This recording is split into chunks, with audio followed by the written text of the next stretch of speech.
You are now tuned in to the Premier Hotspur TV.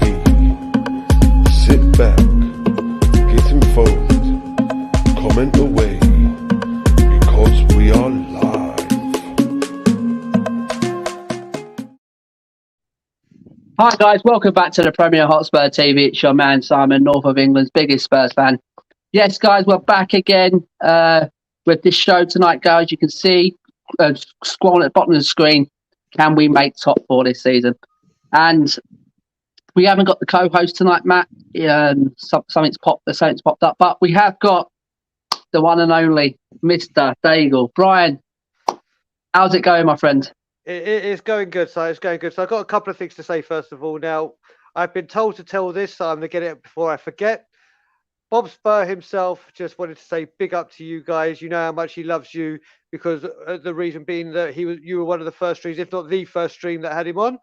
And I'm going to kind of elaborate on that because I feel exactly the same. You were one of the guys that gave me my first opportunity away from We Are Tottenham TV. And one of the things you also did was obviously gave me that moment that I got to have with Claude. And obviously, you know, the backstory of that. We're trying to reach out to him with mental health. So unfortunately, tragedy struck a couple of days later, but I got to have the conversation I've tried to have via Twitter for years with him. So me and Bob absolutely love coming on this channel. It's been way too long since I've been on this channel, Simon. So how have you been, buddy? Absolutely. Oh, Brian, I've been busy, mate. Absolutely silly busy with work. Gladly now it's slowing down. So I'm finishing at good times now at 5 o'clock. So I've got plenty of time now to come up with some streams now. We still won't keep it probably 2 a week at the minute because we don't like just roll out streams for the sake of it. It's about the quality of the content, not the quantity. Yeah, exactly, Brian. I mean, so we don't want to just anything. Do you know what I mean? Anything. I mean, but yeah. So that's where I've been, Brian. Busy at work. Same as Matt as well. He's been grafting the hours as well, 50, 60 hours, and he's been having no time to himself. So, and obviously he's got a missus as well. So, yep. So yeah. So we'll get straight into it, Brian. In the chat, we got Bobby. There he is, Bobby Spur. There he is.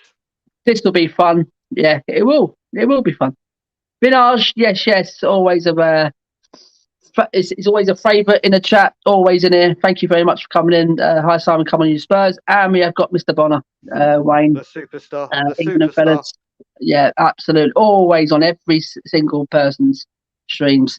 I think at home, Simon, he must have about 58 monitors. He must have a man cave with it. Yeah, he must have 50 keyboards. Mate, it's literally, that's what I think he's an incredible supporter. And I think Wayne knows, and people know I'm coming home to London next week. And I'm sure Wayne is in England, and he is a dude I cannot wait to meet. I really cannot wait to meet him face to face. Yeah, that's what I'm saying, Brian. Yeah, he's seriously because I've been watching a lot of channels now, and Wayne is literally in every single one. He pops in, and not just for one comment. He'll stay in there, and it's absolutely fantastic support. Yeah, Wayne. So yes, guys. So guys, first of all, subscribe, like, share, comment, guys. Get your comments in here, guys. Anything you want to ask Brian, hit it away, guys, and we'll get it over to Brian. Guys, we are on the road to 1K subs. I think we're about 300 sank away. We should have been there ages ago, but we've been busy bees. But we're not really bothered about that, guys. So we'll get into first, Brian. Before we get into the number one topic, I just want your views on Harry Kane. Kane's future, Brian. The whole summer, it was absolutely got broken when he had this interview with Gary Neville on over that.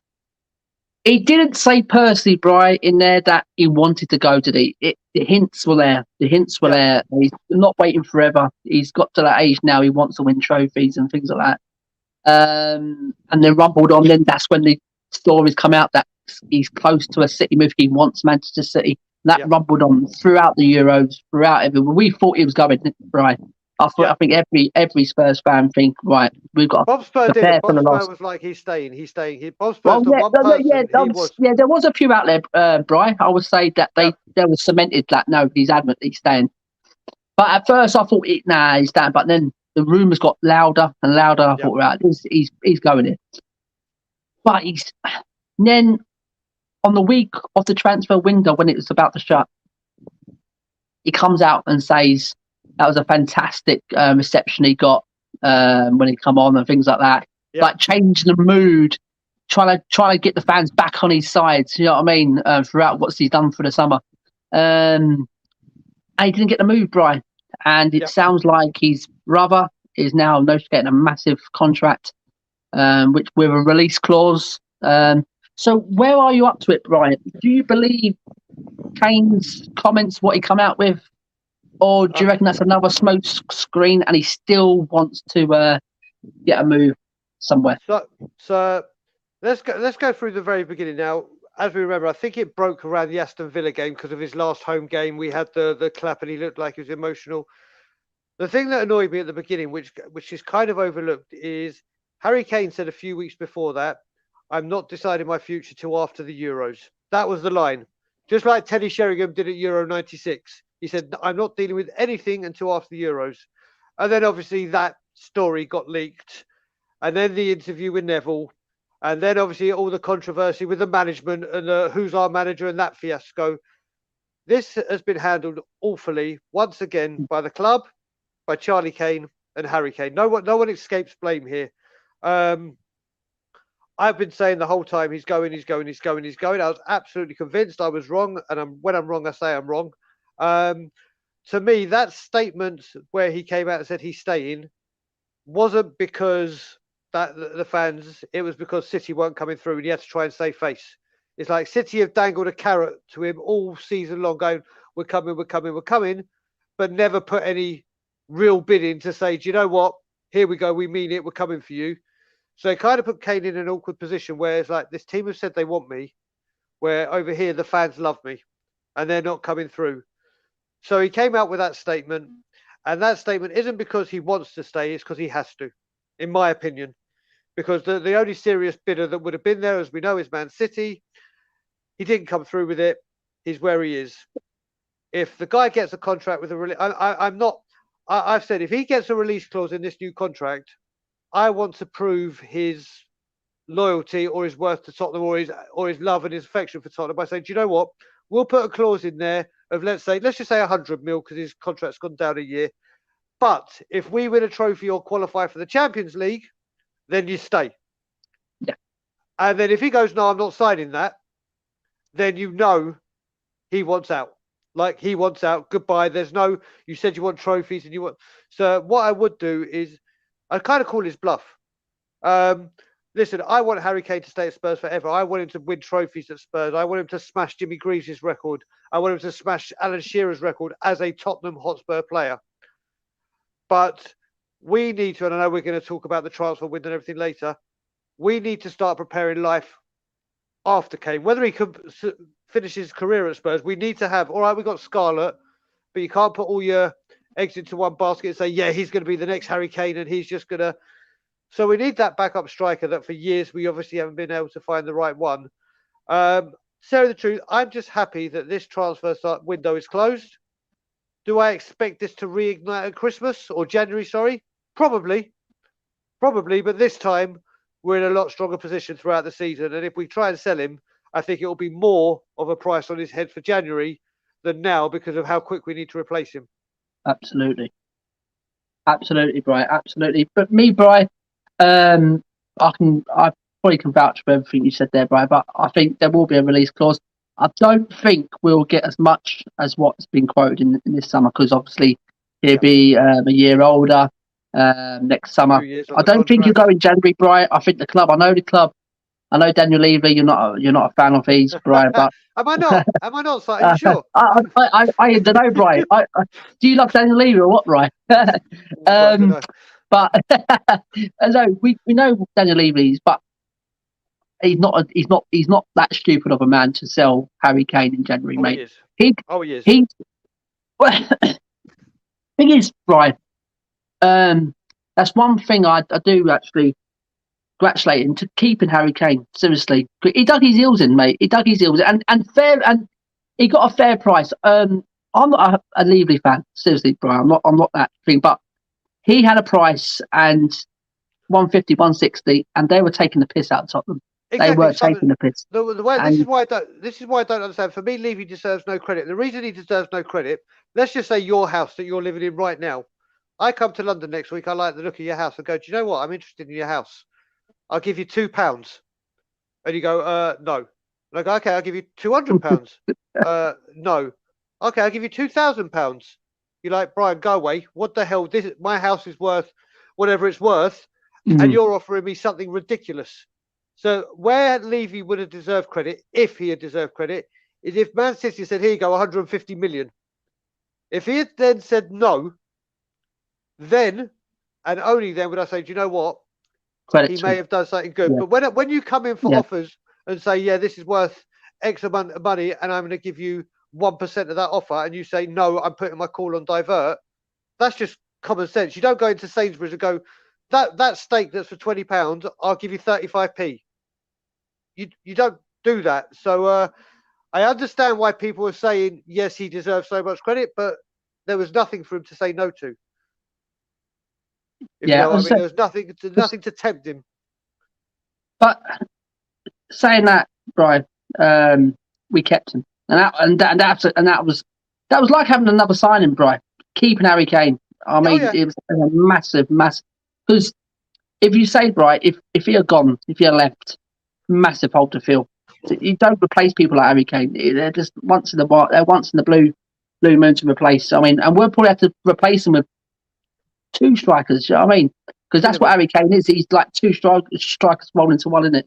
Well, the other thing that gets me with this whole saga is obviously Harry Kane said, listen, I want to leave the club because you're not matching my ambitions. And I said, I'll stay. So wouldn't have this been the window once he said he was to stay, to go, right, this is how we're going to match your ambitions. Here you go, here you go. Not, I don't mean 70 million, 80 million, 90 million, 100. Buy some depth. Buy some players that go, do you know what? They are trying to do something. They are trying to go back into the Champions League, or they have signed some quality players that make me think, do you know what? They're trying to match my ambition. I understand they can't go out and get a Grealish. I understand they can't go do that. But for years, I've wanted them to match my ambition and get players to help us drive on to the next level. Well, this year would have been the year I would have said, you know what? You're staying. Or even before he said he was staying, I was like, you think we don't match your ambition? Here you go. We match your ambition. But we didn't. Absolutely. So like we said, just thank God that saga's over. And it's not really, there's no, from now till December or probably summer, there's nothing that's going to change. Do you think, Brian? Do you think as well, if you look at that side when I just said there, like City were taking a piss with ridiculous offers? Yep. I think Levy's getting his own medicine when he takes the piss trying to bid for players. And Simon, you've just taken that's exactly what it is. I mean, Man City, all right, let's face it, Man City can buy him. If we had said 150, if Man City were like, okay, they've got the money, there is no ifs, buts, maybes about it. Yeah. If they wanted to pull the trigger, they're trying to tease and trying to see what they can do. Like any businessman does, it's about bastard. But Man City are the one team in the world that if you had to say 150 million cash right now, they could stump it up without installments, without whatever. Exactly what you said. You can't be known for screwing people out of money or taking so long to get bids, and then when this happens, it's complete. You got to remember, it's like one of the signings I wanted really badly was James Ward-Prowse, but Southampton won't deal with us because of him, because of Pochettino, absolutely. Glenn Hoddle, Dean Richards, Højbjerg, all the other things where we have literally screwed Southampton. So it's come to the point now where everyone knows what he's like. All the viral as well, but he come from Atletico. So but he was going to re-sign for Southampton. Then we came in, so we've literally just screwed Southampton royally. So, but this is what's happened. To the point where they don't want to just do business no more. Exactly. There's people where Alex Ferguson even said after Berbatov, "I am not dealing with Tottenham anymore because I cannot do with him." It's like that. There's like a cut.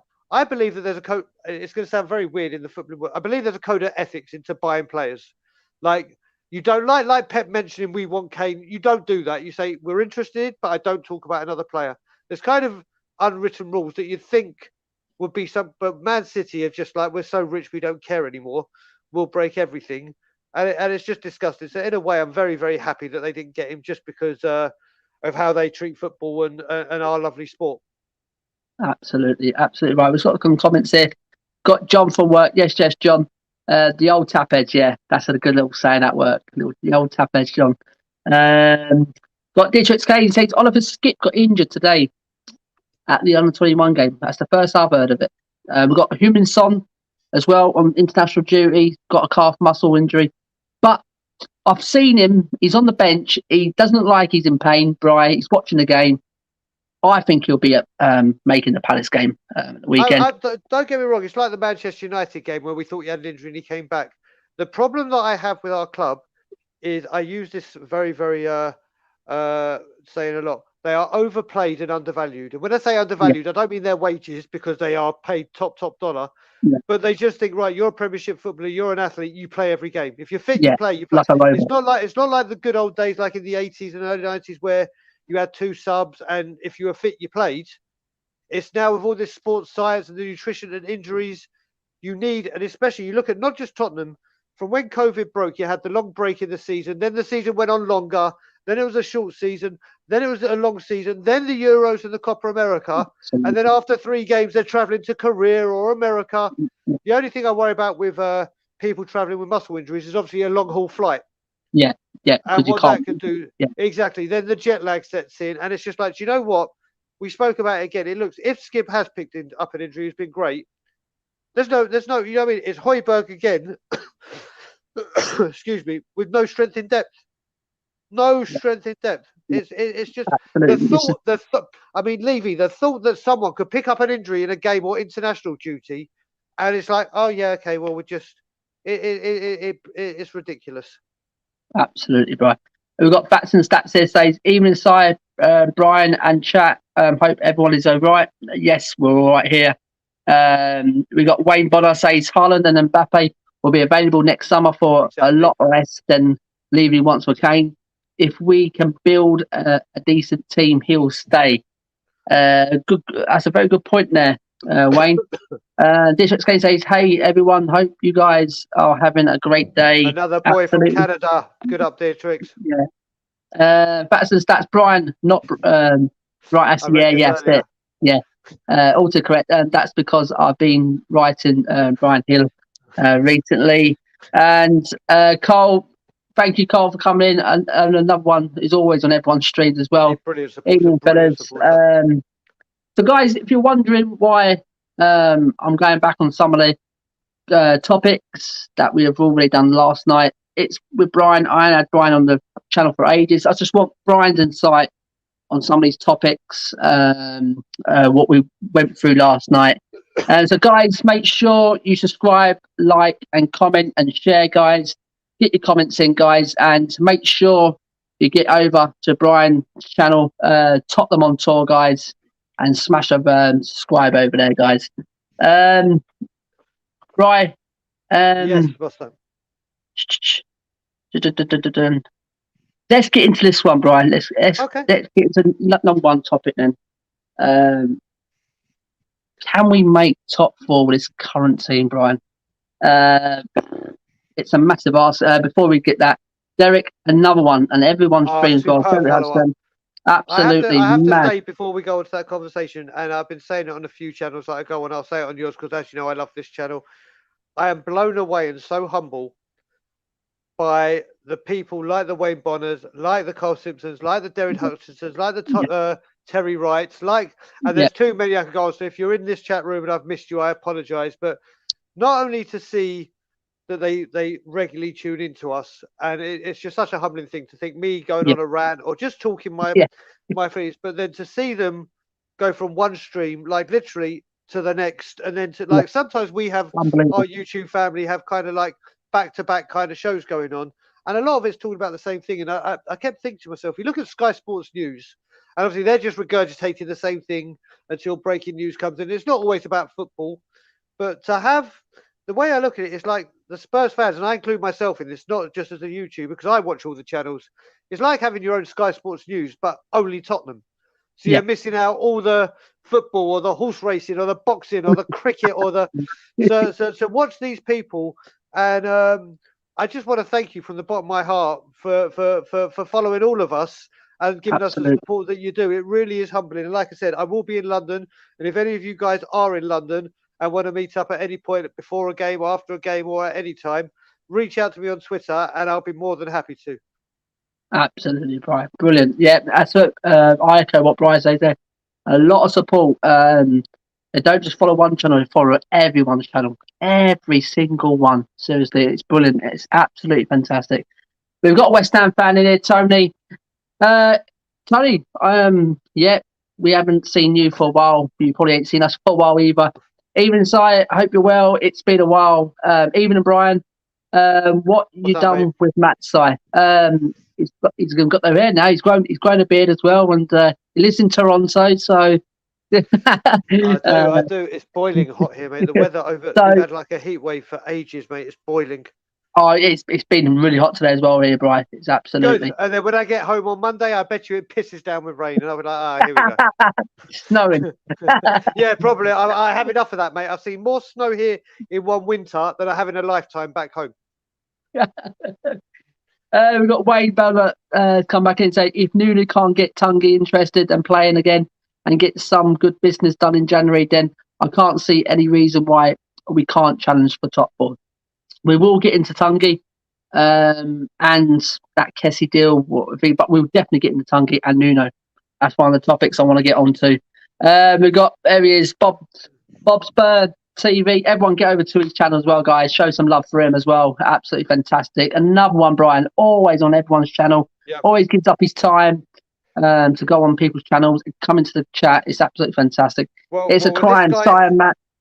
God, no, you finish reading this comment, then I'll go. Right, your sound's gone crackly, mate. 1 second, let me take the...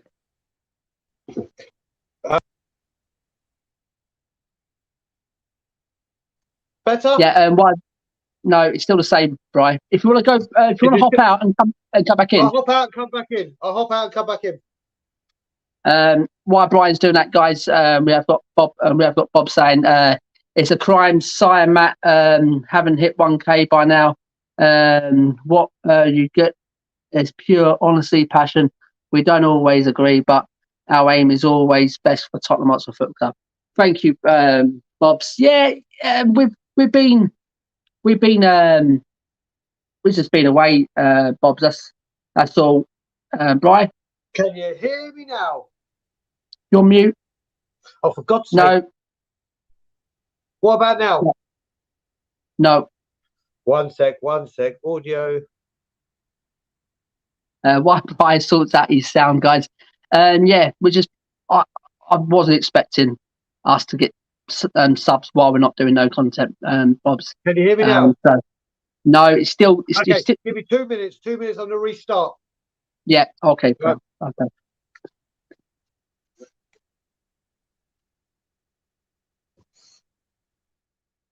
So we've got Derek saying big up Bob Spur. Bob says we can hear him, mate. Bob's, is it crackly or am I crackly? Because am I coming through a bit crackly? I don't know.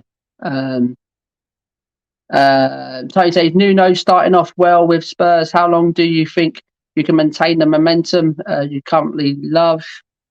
Ryan, you still there? I think I have to remove Brian, let him come back in. I can hear him. Guys, can you hear me? Nobody, neither crackly, all sounding fine. It's just on mine then. It sounds crackly, Bob's. So while Brian sorts out that and we're getting back in, you sound okay, Si? Yeah, okay. It's just probably on the live feed. It's probably StreamYard's just having a bit of a mess up, guys. Can we make top four? Guys, in the comments, let us know, guys, in this current team, with this current window we've had, can we make top four? Me personally, guys, it will be an absolute massive challenge. It's probably Nuno's biggest job he'll have in his managerial career to getting Tottenham into that top four. Yeah, guys. Bob saying Brian did sound okay, so just waiting for Brian to get back in. We've got Brian here. Can you hear me now? Yes, Brian. Yes. Oh, that good old switch it on and switch it off thing again. Brian, the people in the chat saying you was coming through fine on theirs, so it could have been mine. So who knows? Who knows? You everyone can hear me now, so I don't know if that's good news or bad news, but either way, you can hear me. I don't know. I think I've frozen on the screen. I think Brian, you're frozen on the screen as well. I don't know if it's the actual. I think it might be you, Matt. I think it might be you because I can see myself moving. We're back in. We're back, Brian. We're back. I'm on a ship now. I'm on a ship. We're back. We're back. We're back. Brian, Bob Spurs says, I think we had a backup striker and attacking midfielder more of a chance. Derek says, no way, 5th or 6th at best. Derek Kane says, if we keep Sanchez and Dyer, we are not making the Premier League. Making the Premier League? I don't know what you're trying to say there.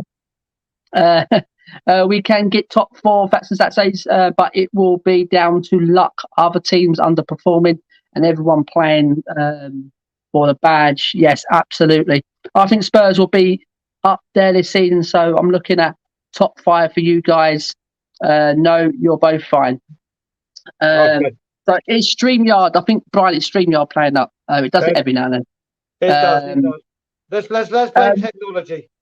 Yeah, exactly, right. Wayne says, with the current team, no, not enough quality backup and nowhere near good enough attacking quality and no creativity. Yeah, as I said before Brian gets into it, I'll just finish off what I was saying. Yeah. I think this is going to be Nuno's biggest managerial challenge, getting Tottenham into the top 4. If he does it, it'll be an absolute miracle, seriously. But if you look at the team on paper, our 11, when everyone's fit, Brian, why not? Why not? Absolutely, why not? Okay, we didn't get the other centre back. We didn't get the creative midfielder. But the way we're playing at the minute, it seems like we're playing for the badge. There's a lot of passion. We've got a lot of energy. We're lasting longer in games like we didn't under Jose. Yeah. That intensity against Man City to the 94th, 95th minute, that was unbelievable. Some of the tackles are flying in still. And that, if we can keep that up for the rest of the season, who knows? I will not back us out for top 4. Seriously, we've seen some strange things happen in this Premier League. People are saying, oh, it's Liverpool, Man United, City, Chelsea. City and Chelsea, yeah. But I'll tell you now, don't write us off over Liverpool or United because they can drop points as well. Don't you forget that. I mean, couple of injuries for them two teams there could put us in the same boat as us, right? So, to me, City and Chelsea they're out. They're out in their own league. You know what I mean?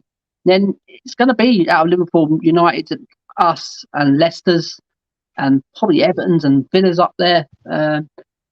So, Brian, give us your insight on can we make this top 4 with this current team, with the current window we've had? Go on, mate. So first of all, I'll give you my top 3 right now, and I think it'll be in this order: Chelsea, United, City. You cannot. Bob Spur and I have been talking, and I keep talking about Bob Spur a lot because we are very, very similar when it comes to these kind of views. People are underestimating, saying, "Oh, it's a 36-year-old Ronaldo. What can he do?" Well, since he's 30, he's scored 165 goals. That's what that man can do. Don't get me wrong. I think Manchester United are missing a defensive midfielder. Like we're missing a creative midfielder, I think they're missing the other side of the spectrum. But I was watching Gary Neville on the Sky Sports thing. You know, the thing he does pre-season with all the fans where Ty got roasted to bits, which is always great. That was brilliant. But he said, like, listen, when and he spoke about himself, he said, like, listen, when you have a Gary Neville at right back, who may have been the best right back for the club or whatever, wasn't the greatest player, but when you put a Rio Ferdinand, a Vidic, an Evra, a Keane, a Carrick, a Berbatov around them, then you know what I mean, you can have that player. And I think Man U missing that player isn't going to cost them as much as it's going to cost us with the attacking, the creative midfielder. So I think those 3 are and I honestly think United are going to come second. and City third. Wow. That's how big I think this Ronaldo. You got to remember they've signed Ronaldo. So they protested against the Glazers, and you take our money and now you're doing the Super League. They know they're taking. They told you from the beginning we're taking money from the club for the Buccaneers, but they get a Jordan Sancho, they get a Varane, and they get a Cristiano Ronaldo. So that's what they do. But getting back to us, when you were saying the first 11 looks great, and it does. But let's be serious. How often does any team in the country have their best 11 fit or not suspended for the whole season and on top form? Very rare. Liverpool, you could probably say Liverpool, when they went on to that title charge, they had more of their first 11 every week, but it's a very rare. It's very rare you do.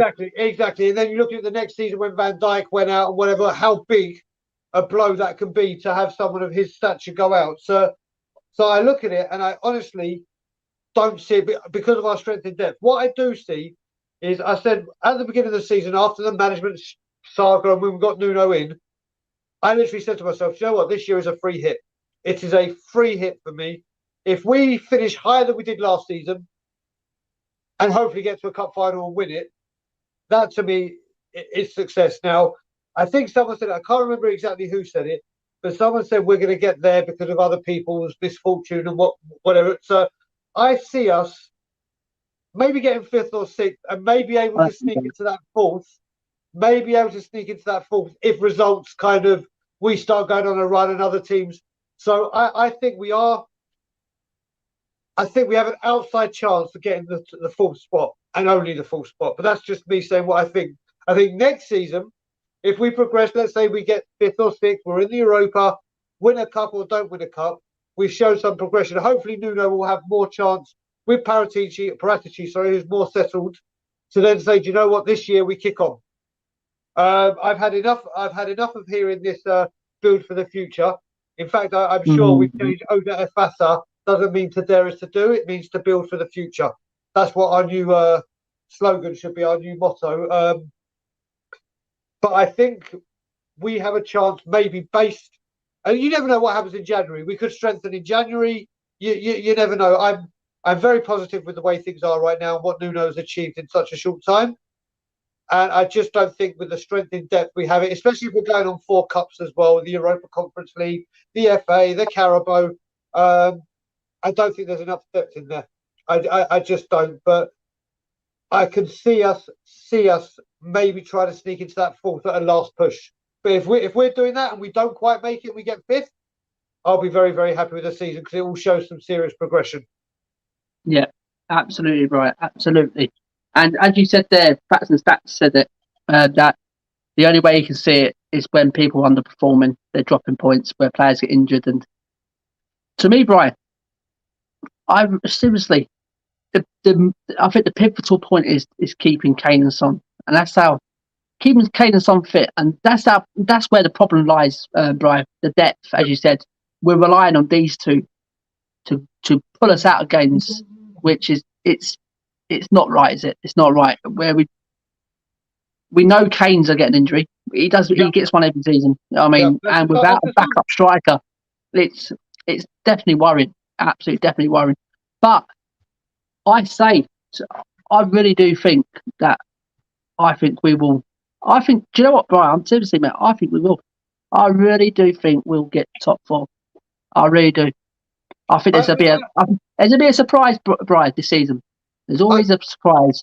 Arsenal get relegated, Tottenham top 4. Put it this way, if I say 5th or 6th and we get 4th, I'm happy. If you say 4th and we get 5th and 6th, who's happier?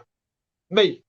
So that's the way I'm going. I've had too many years of saying, yeah, we're going to do it.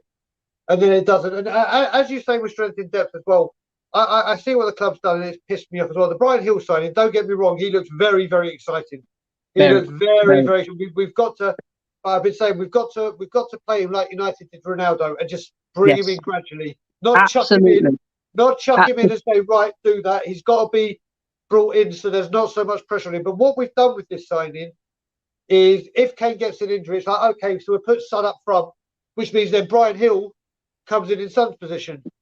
But the thing is that you're doing is you're taking Son out of his best position, where he's one of the best in the world, and putting him in a position where he's not as good as where he is on the. So it's kind of like I can see where that's coming. And Brian, this is where we was talking about. This is where we come back to where Palace, they got Edouard for 8 million. I mean, absolute steal. And everyone's like, I got commented on it and saying, oh, they flipping guys are bumming, misses sitters and things like this. He does miss sitters. I've seen it, but this guy can score goals. And this is. I don't know who it was. It might have been Lineker, it might have been Klinsmann, it might have been someone complete. It might have been Shearer. But he was like, you know what? If a striker is missing glaring chances or open whatever, sitters, at least he's in the position to miss them. It's when they're not in the position. Yes. Then you've got to worry. Now, I got into this discussion with Ben and Simeon on We Are Tottenham TV when I was saying who would you bring in as a backup? Because what you've also got to remember, we need kind of a backup to also help educate Scarlett. You need someone there because you're gonna see Kane and you watch Kane in training, but you're not playing with him. I hope if we ever play two, they do play a Kane and Scarlett to give him that kind of Teddy Sheringham and whatever kind of formation. But Ben and Sim mentioned the guy from Celtic, and I'm the confess, I don't know a lot about him. I've heard that he's been banging in the goals, but someone like him at that price would have been absolutely come in. You've come from Glasgow Celtic, where you come to the Premier League. Well, let's face it, it is night and day the difference in competition. Absolutely, yes, it's completely different world. You're going to be deputising for the best striker in the world and learning off of him. And obviously, if you start doing well, and then Kane goes, we shall see. How at 8 million? This is what I don't understand. We had so many players at this kind of price range, which is bang in the middle of Tottenham, kind of the whole mantra, like we buy young, cheap, sell high. There were so many of these players that went through the net, and we didn't take advantage of it. And for £8 million to get someone like that, for me, it's a no-brainer. Absolutely, 23 years old, Brian, as well. 23. Exactly. It fits everything that we do.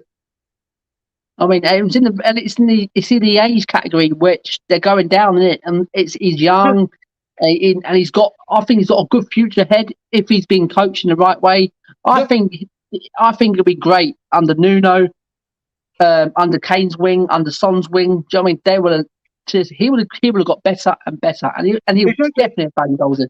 I think we missed a trick. I really do. And people go about Danny Ings, but with Danny Ings, he wouldn't have come to Tottenham without wanting first team football. I don't care what anyone says. He would not have come to Tottenham playing second fiddle to Harry Kane.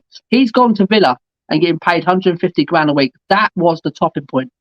Villa paid him more money. You know what I mean?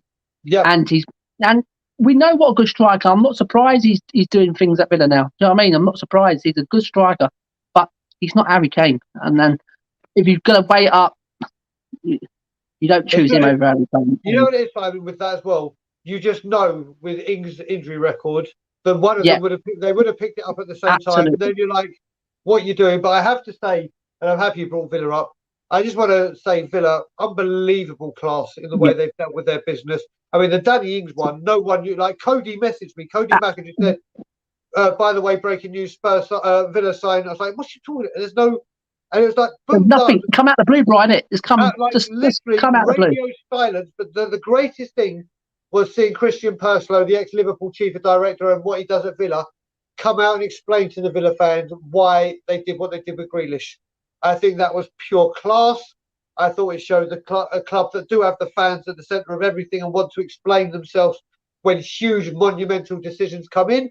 I think Villa have been a credit to the Premier League the way they've handled themselves with losing a superstar and probably their biggest player I can't even remember the last time they had, probably like a David Platt that was that big, like an English talent, and just showing the Premier League, this is how you do business, this is how you operate. Fantastic work by Villa. I think it showed Tottenham when we spent 100 million, when we had Bale's money. You know what I mean? And look at that trosh we dipping brought with that. You know what I mean? Yeah. Okay, we've got Ericsson, probably got and Hugo Lloris, but out of all that, and look what Villa's got. Part of that 7. Oh, he wasn't part of the 7, was he? No, he came the year after. Ericsson, Lamela, Soldado, Vlad Clearishes, Paulinho. Did I say Ericsson? Yeah, Ericsson. Yeah. So and again with that transfer, what what now we start that. What annoyed me with that is AVB only wanted 2 of them. One was Ericsson, and I can't remember what the other one was, but there's I'll find the records and send it. And AVB said I only wanted 2 of these. I don't know why I've got 7. And Levy said this is what Baldini and I wanted, so you got it. So okay, you bring in a director of football, you do that. But then you go forward a few years later when we didn't sign anyone, and Levy said, well, I offered him loads of players and he didn't want them, so I didn't buy them. I was like, well, wait a minute. You can't say to AVB, I don't want these players, and you buy them, and then say to Poch, I don't want these players. Oh, okay, because it means I'm not spending money. You can't have it both ways. No, but yeah, absolutely. Villa took us to school on how to deal with losing a big player and how to reinvest completely. Absolutely. They just got some great players in there, mate. And I'll tell you now, right, if they keep everyone fit and they get clicking, mate, they could be up there in the top 6 very easy. Very easy. You know, Aston Villa. So when I started watching football around I started watching football around the Lake Glen Hoddle, not late, he hasn't passed for God's sake, the Lake Glen Hoddle era. And obviously the start of Gascoigne was my start. Mm. And Aston Villa, even then, were like second with Graham Taylor when they had Platt, they had Tony Daly, they had Paul McGrath, they had Nigel Spink in goal. They were a formidable team. And then obviously they had that little run under. They had a couple of runs with Ron Atkinson and whatever in the Premier League. And then they went down. And I've got a close friend who's Aston Villa. His dad's actually the agent Pinny Zahavi. I met him in Israel. So Yoni, not that he'll be watching, but Yoni, he's a huge Villa fan. And obviously when you saw them with what I think was it not Doug Ellis? Who's the one they had? Not Randy Lerner. I think that was Sunderland. Who was their millionaire that didn't want to buy anything? Whoever their chairman was, they wanted him out, and Villa were relegated. And when they went down, they were awful. They were absolutely awful. But they've come back up, and they're doing things correctly. And Steve Smith, who's let's face it, in the managerial world of the superstars that come to the Premier League, he's very low on the food chain. And I don't mean that disrespectfully. He's coming from Brentford. He's built this team up. Wonderful, wonderful to see such things. He's done a fantastic job in it. And you got to remember, he's lost John. As much as I don't give a monkeys about this guy, John Terry's left them. Whatever he did as the assistant manager, and Aston Villa, no one should underestimate how big of a club Aston Villa was. Yeah. Aston Villa was my very, very first away game, and that Holt End is one of the biggest stands you'll ever see when you're like a 15-year-old kid, and you're like, holy crap. But yeah, Aston Villa are a wonderful, wonderful team, and are great to have them back in the Premier League. Absolutely, Brian. Absolutely. Sorry, sorry, mate. Got to go. I'm in Derbyshire, and the signal here is crap. I wonder why, because I think that's where Bob's is, and Bob's signal is bad. Yeah, and he said signal is crap. Enjoy the stream with you and Brian. Wish could have been on longer, but too many times freezing on me. Keep up the good work. Thank you very much, Tony. Facts and Stats says we need to see how Nuno rests them. He's already resting Son for Gill, and we would have rested Kane for Scarlett if we hadn't had lost the first leg in the Conference League. Facts and Stats says hopefully paratici, whatever you want to call him, has us as a striker ready for on the free in January. I've heard rumours a certain player is running his contract down and not renewing to join us. It's Kessie. Kessie's the one who is really interesting one in January. We could sign him for next season on a free contract. So I ask you a question, and it's back. And I want to ask the people in the chat if they've noticed this and recommend this. Now, someone just mentioned, I think it's Facts and Stats, who is just picking my brain and is on fire with the comments about resting the players. Now, it's kind of what I want to talk about resting them. I don't know if you've noticed, but one of the things that have amazed me, and I think it's a stroke of genius by Nuno, and I've never seen it before. Have you seen it before the second half starts? The players are coming out like 5 minutes before and doing a warm-up. I've never seen it. They've done it. They did it in the Arsenal game. They did it in City. I certainly saw it against Watford and Wolves. So yeah, I don't think I saw it in the Europa Conference Leagues. But they're coming up and doing like stretches, like a little pre-game warm-up.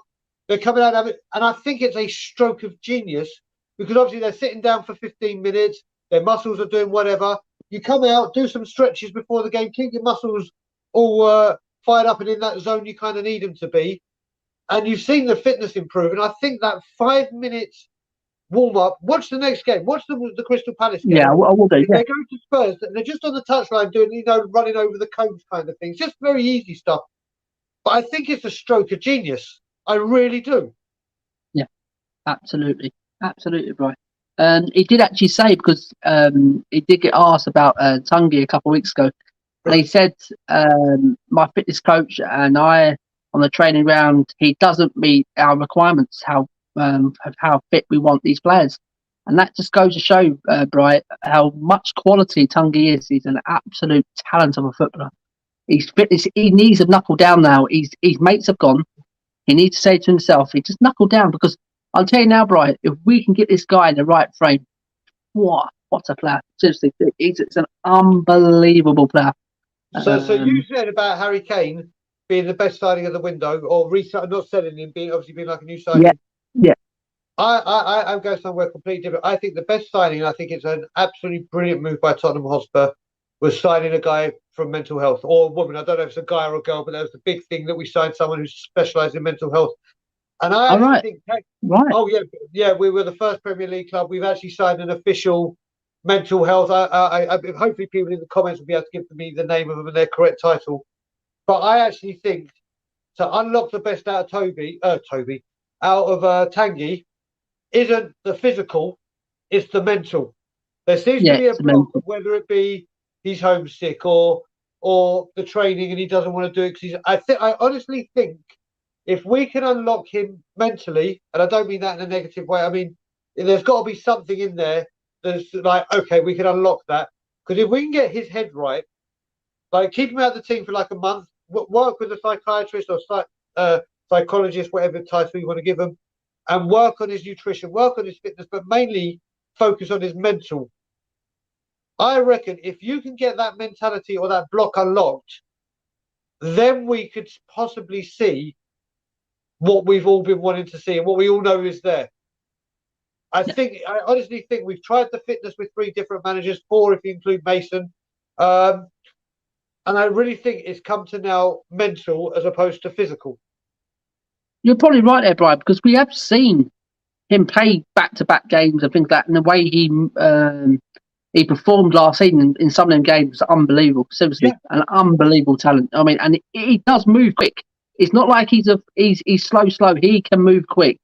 And I think you're right there, Brian. I think it could be a mental issue. That's what I think it with Tungi, because he doesn't look overweight, Brian. I've seen a couple of pictures of him training the other day. He looks quite trim. Maybe because maybe it could be lazy. That's the word, Brian, isn't it? It could be. Like you said, Simon. He looks trim. I mean, he's always wearing that bloody woolly hat. In this weather, I don't know how he can't sweat when he's out. So he must sweat and he's bleed off. No, exactly. Well, he must take it off, and like a puddle, like the Ice Bucket Challenge, must just shower him down. But he looks happy. Like when you see I know it's the pictures and they can take it when he's smart, whatever. Yeah. But we've seen it. He can only play 60, 70 minutes. He can have an impact, but then also, I think it's why Højbjerg suffered so much last season, because he was doing 3 people's jobs. And he just couldn't keep, because Tanguy wouldn't track back or Tanguy was running out of energy. And we've seen the skill, like you said. He has got raw talent that is in abundance. Like, he is pure skill. Like, he is what I call a maverick. He's got one of those that can keep you on the edge of your seat and do the impossible. But it just seems every time we're getting somewhere with him, something happens and we go back. And to me, it can't keep being fitness, because you can't keep doing that. And I'm sure the scouts, or not even the scouting network, but people that have been watching him and that when he had his medical would have realised there's something dropping. So I honestly think it could be something that happened in his past. It could be his way of life. It could be his social circle. It could be the fact that he's homesick. It could be a number of things. And as you know, I'm a great speaker for mental health and everything. I used to say when I went to a psychiatrist, it's like you have a padlock on your head and your heart. I did that the wrong way around. Head, heart, Jesus Christ. And you have 100 keys on each. And every time you have a session, you put the key in to see if it unlocks. And if it doesn't, you chuck those keys away, you're down to 99 keys. And so, at some point, you don't go through all the 100. It could take 2 attempts. It could take 82 attempts. But you find that thing that unlocks it, and it's like, right, okay. And I really, really think if we were to just stop forcing Tanguy on this fitness thing and say, do you know what? We've signed this psychiatrist. We're going to spend some time with you here to try and work on you, to try and make not just you better on the pitch, but maybe your social life better, your family life better. And I think if we can unlock that, then we are going to see what we signed. But until we do that, I don't think we stand a chance. Absolutely. Right. Bob says, well, hopefully Paratici will spend that 90 million we have burning a hole in Levy's pocket in Jan. Remember, Martinez was going to come in and play alongside Kane. I still say that's a smoke screen, Bob's. He's joking. I know that was going through a lot of sources that we did put a bid in and it was accepted. I can't see Daniel Levy putting a £90 million bid, Brian. For Martinez. I'll tell you how this deal went down, Si. We put in an offer, just talking. It was accepted. Daniel Levy thought, shit, I'm going to have to stump up 90 million. Then Lukaku happened. Like I'm so annoyed with hearing this. Yeah, it was going to happen, but then the Lukaku. Okay, yeah, I can see where coming from. So it's like, do you know what? If we had a deal agreed before the Lukaku deal was even mentioned, why haven't we signed the player? Why is it? Absolutely. Oh, it fell through because Chelsea went for Lukaku, but apparently we had 90 million accepted before to play exactly like Bob Spurs says alongside Kane. But then where's this 90 million? Exactly. There you go. It's like I've kind of changed my tactics now. I will have my Levy rounds. Trust me, they're going. Maybe it got thrown out there, Brian, just to make people get on Levy's side, saying, "Oh, we did bid 90 million." So like we bid for Skriniar, like we bid for Grealish, like we bid for Dybala, like we bid for. So this is the thing. My rants are still going to be there. Don't worry. The NFL protests, believe me, they are coming with a vengeance. But I've decided, you know what? Me shouting and screaming and effing and blinding, Levy's at this, Levy's at that. The people that are Levy out, it works on, and the ones that may be on the fence but leaning more towards Levy out. So I've decided that now I try to talk about it like this, rationally and calmly, and put evidence and facts ahead, and then people can be, oh, Brian, do you know what? He's not shouting and screaming. He's talking, and maybe this is a way through. But it's like Bob Spur just said. It's amazing how we had 90 million accepted, and it all good. He wanted to come, but it didn't happen because Lukaku signed Chelsea. But we had this deal agreed a week and a half before. It's just hot air, sleight of hand, smoke and mirrors from that person. Absolutely, exactly what Brian. I totally agree with that. I just think that's what it is. People like then the word will get around. Well, don't get Levy's back. He didn't bid 90 million, but because Lukaku went, that's a load of bullshit. I mean, absolutely, just people just believe these stories, Brian. And it's the problem. Some of these fans literally just get brainwashed into these sort of sources and flipping who we're going for. Facts and Stats says, I have noticed these things, and it could be these little things that makes us go up the next level. Even Josie said about this squad. Maybe Nuno is the right bloke to unlock the things we need. Wayne says Tanguy seems to have fun in training, but not so much during a match because you don't have to run about much in the training session. Not going, you like that 50 miles an hour. Exactly. Derek says Ndombele needs to get his arse into gear or get out. Yep. I'm preparing to. I want him to be given one more chance under Nuno, right? Let's see if Nuno can get something out of him, and if not, apparently they've offered AC Milan a swap deal with Kessie in January. Maybe it could be a good deal, but it's not a straight swap, is it?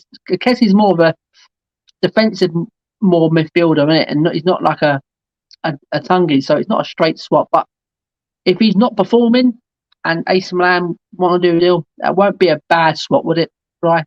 So the way I look at it, if that was to happen, first of all, it would be a great swap because then we could see Pierre in a more advanced role. So it looks like he's doing that. So it may unlock him, or we can push Skip. Or listen, the way I look at it as well, when I look at it now, trying to get rid of Tanguy, there is no way in God's green earth we're getting the money back for him, because we signed him at that money when Not a a lot of chance. teams were looking at him, and we jumped in. We hadn't signed anyone for 18 months. We needed a big deal. We got a big deal. Then you look at it and you try and sell him to a club. Now, I don't care. Excuse me. Oh, there you go. You try to get as good as Paratici is at trying to get players out, and as big as his contact book may be. When you say, listen, we've got this £60 million player, he can only play 70 minutes. He throws tantrums. He doesn't track back. He moans about everything. Oh, and by the way, he's on 200 grand a week. Do you want him? There is no way you can get anywhere near. So I think we've got to look at player exchanges. And the thing I will say is I trust Paratici more with a player swap deal than I do Levy with X amount of million. Absolutely. So if we can get players in, then I'm like, do you know what? What I will say, Paratici, for me, he's not a Don yet. He's nowhere near a Don. No. He's nowhere near a Don. But he's shown that we can expand our horizons for better players, or not for better players. We can always say we're linked with better players, but Paratici is that missing link to try and get them. Like you heard Romero. Romero said, as soon as I spoke to Paratici, bang, wallop. That's it. Bang. He wanted to come. Absolutely. He can get us that caliber. Now, what we've got to do next season is see where we can get this caliber. We don't have this Tomiyasu forget Tomiyasu where he's gone and whether he would have fit. This whole 2 million. It should be, if he wants to go to that next level, it's like, I want this player. This is how much he's costing, and this is how much we're spending, and we get him. I don't expect us to get every single player every single time, but for absolutely players, not. You're not going to get everyone. He says these are a must-have. No mucking about. This is the price. This is what we're doing. So if we were to swap Tanguy with anyone, if Paratici has said, right, I suggest this one, I am going to give Paratici the benefit of the doubt. Yeah, absolutely, Brian. We've got Perez has come in and said there's also the fact that once the Talo deal fell off, which had already been agreed, all of a sudden we need to sell before we can buy a striker. Well, this is the thing. It's not spot on, because remember, as Bob Spurs said, this was to play alongside Kane. This purchase. But they changed their thing though, Brian. They changed their thing, innit? They changed their stance. Exactly. It's like, we're going to play him alongside Kane. Oh, wait a minute, Kane's not going. We're not going to play. I think that's where Perez is coming from. They just literally, they've agreed everything, but now they changed their stance and suddenly. Oh, okay. I got you. I thought Alejandro was saying that. Yeah. Okay, my apologies, Alejandro. This is the thing. This is the thing. People always have a go at me a lot, and we are not so much when we are Tottenham TV anymore. Like, oh, it's always him about Levy. It's always him about Levy. But it's just the pure facts. It's just, I'm not making this up or saying, oh, do you know what? I saw Levy hit an old lady yesterday. Oh my God. I don't say that. I back what I'm saying up. Yeah. And that's absolutely the thing. And it just goes to show with the deal. Like I said, it'd been agreed, but then we had to wait to sign it because it meant I had to wire 90 million over. But Lukaku's coming for 100 million. Oh, we saved 90 million. Let's just keep that. So it's just a nonsense. Derek said if Martinez came in, Kane would have been sold. I definitely agree with that, because I can't see Daniel Levy buying someone like Martinez and saying we're keeping Kane as well. Well, it's been proven. Kane stays, Martinez doesn't come. It's been proven. He wants to play alongside. As the club said, he is to replace. Brian, then just on that current squad, I'm saying I think we will get top 4. I think we'll run for it. I really do. I think we'll go ever so close. And people may call me an absolute dickhead, but I'm telling you, I've got seriously keep all these players fit. This is the key. That's the key, Brian. And I think I think with Paratici, how he wants to improve his squad, you can tell by his passion. He wants to go far with his club. I think we're in a good position in January. Come January transfer window, Brian, I can see 1 or 2. I think Paratici say, do you know what? Let's go for it now. We're in a good position. Let's not mess it up. Let's go and get 1 or 2. And I think we're probably good a good step there, Brian. So, Brian, out of these, these are the players that's been added. Yeah, we've got Romero, Emerson, we've got Galini, we've got Papa Sarr for next season, which looks an absolute quality player. This guy, and we got Brian Gill. Out of all these, Brian, who have you been impressed with, and what do you give this window out of 10 with them players, mate? So I'll tell you what, I'll give you a breakdown of my thoughts on each one of Especially them. this guy here. This guy looks the real. I think we've cracked a good deal. The people who's coming out and saying you've got a real good player there, a real good player, but apparently he comes with an attitude. That's the thing, Bryce. So yeah, Bryce. So who was impressed you the most? Who's probably been our best buy, and what do you give it out of 10, mate? So I'll tell you the easiest way I'll do this, though, and I'll give you a mini breakdown of each player and what I think. So Galini, I think is a fantastic deal. I think it's absolutely phenomenal, and the reason I think it's phenomenal is he's not here to be a number 2. He's here to push for number 1. He is a character we've seen, but the greatest thing, I was saying this on a few streams, I think I even said it on your channel. We need to start looking. Hugo's in this last year of his contract. We need another keeper in, because if he does go for free, and if he does, Hugo, thank you for the awesome service. You deserve to do what you want to do. If we hadn't had Galini in, every team in the world would have known we need a goalkeeper, and it would have been like the price would have skyrocketed. Yeah. So I think the actual way this deal has been structured, that it's a loan deal with an option if he hit, or an obligation if he hits so many, but we have the second year to have him on loan as well. Now, the way I look at it is, even if we don't think Galini's the right one after year 1 and Hugo goes, it means we have another year for Paratici to go, right, we're looking for a goalkeeper that's going to be the next Spurs number 1 for, let's say, like the term like Hugo did. So they have that year to look and get the right one and get the price. So I think Galini is a great deal, and I really think he is going to challenge Hugo, seriously challenge. And I think it's going to have an impact, like Romero, which we'll come on to when we get to him, has had on Dyer and Sanchez. I think them two, knowing that there's genuine talent behind them, and if we make a mistake, we ain't getting back in the squad, has elevated them to what we're seeing right now. So Galini, I'm really happy with. If I had to give that a mark out of 10 for Galini, I'm going in with an 8 or 9 straight away, just because of the way the deal is structured, and that I don't think he's here, and the fact that we've now got a goalkeeper in place. So I'm not saying he's a 9 and 10. I just think the way the deal's been structured and what he can bring, I'll put it up there. Then we get to Brian Hill, who, the thing that annoyed me with Brian Hill the most was apparently we couldn't sign Tomiyasu because he was at the Olympics, and then a week later we signed Brian Hill, who was at the Olympics. It's just like, do you even know what you're saying as a club? It's like, do you? Now, I was a fan of Lamela. I loved his attitude. I loved his commitment and dedication. Obviously, we didn't get the best out of him, but he was part of this deal. And if you look at it, we paid 20-odd million for him plus Lamela. So this guy came in.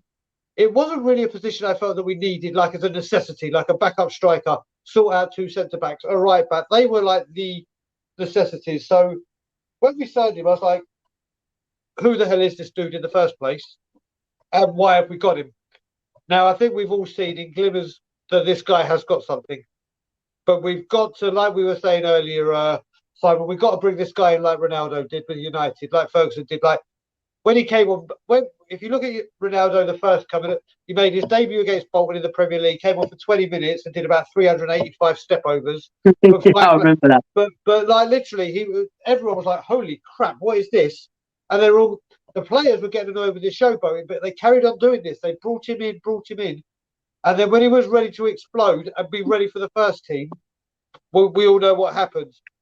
And I think we've got to be very careful how we handle Gil. We can't just say, oh, here's this really big youngster, in you go, off you go, and put all this pressure on him. I think we've really got to nurture him and bring him through. So I'm going to give him 2 marks. For the signing, do I think we needed this kind of player? A 4. But not for Hill, for that position. For Hill and his potential, I'll go an 8 at the moment, just because he's so young. But I think he's a guy, like I said, Paul Gascoigne, Gareth Bale, Rafa van der Vaart are 3 players that just come to my head that whenever you were at Tottenham and you saw them, you're at the edge of your seat. Like you knew something, the unexpected might happen. I think that's what we've got. And Ginola, let's put Ginola in there as well. Yeah. But you just knew that, and that's one of the biggest things I used to love when you're at a Spurs game and someone like that gets the ball and the whole crowd goes, oh, because they just get so excited. And I think Hill has that potential to be that maverick. So it's just on how we manage him. Then we get to Romero. Romero, 10. 10, 10, 10, 10, 10. You don't get the Serie A Defender of the Year. We're talking the Serie A here, who, if people watch Italian football or know anything about Italian football, to get Defender of the Year in that country is like quite the honour. It's quite the honour with how Italian football is. We got Benucci and yeah, but you look at the players they've had: the Maldinis, the Bareses, the Nestas, the Cannavaros. I know he's Argentinian, but I'm talking about in that league. That league, the defenders. You've had Cafu. You've had the greatest of the greatest. Absolutely. So for him to get there was incredible. Again, I'm not going to confess to knowing a lot about him, but obviously he was at the Copa. Bob Spur has been so excited. He always says the word Kleenex after he uses the word Romero. So obviously it's always good to hear these great things about him. And what I've seen, I love his aggression. I think he is a defender that could literally be the backbone of our defence. Like what I got annoyed with is you don't buy half a centre back pairing. You bought a different. We all know we needed a centre back big time, or a pairing. Sorry, not just one. Especially after Toby left, and you go get one. Well, it's all good. Well, and good getting one who could be brilliant, but if he's brilliant and the person next to him isn't so good, then you've got a problem. It's like an imbalance. But I think him and Sanchez, and I have to say, Davinson Sanchez for me, and what I'm going to say, and I have to repeat what I say because I need people to understand the way I'm saying it. For the first 3 games of the season, and just the first 3 games of the season, for me, Davinson Sanchez is the best defender in the Premier League. He has been outstanding. And if you're going to give these players criticism, you have to be man enough to give them credit. And Davinson Sanchez has been sensational. And I think that Spanish link with them could be a big help with them too. And again, it's how I'm really interested to see how Nuno rotates the squad. Like I think the Conference League, the longer we're in it, the better. Not just to win it, but if he keeps playing the youth, it's giving the first team that rest that they desperately need. To say to you, like, can you keep that first team fit? Well, that's how you do it. You keep them, especially for the away games. The top players don't need to travel and have an air flight there and back just for not playing. It's just pointless. Keep them relaxed. Keep them at home. So Romero 10. Who get Sarr? So again with Sarr, we're trying to build up the club. Like Bob Spur, I keep saying Bob Spur, and I hope he's still in the chat. Bob Spur keeps, and I love this phrase where he says, "I don't want to rebuild. I just want to build. We need to build on now." When I saw that we signed Sarr, I was like, "Why are we spending up to 30 million on a player that's not going to be in the team?" When we need players in the team, that 30 I don't get it, Brian. I don't get. This guy looks like he's ready. Looks like he can come into the Premier League. So why are we loaning him back out? I just don't get it, me personally. I think that was Met saying the only way this deal goes through is maybe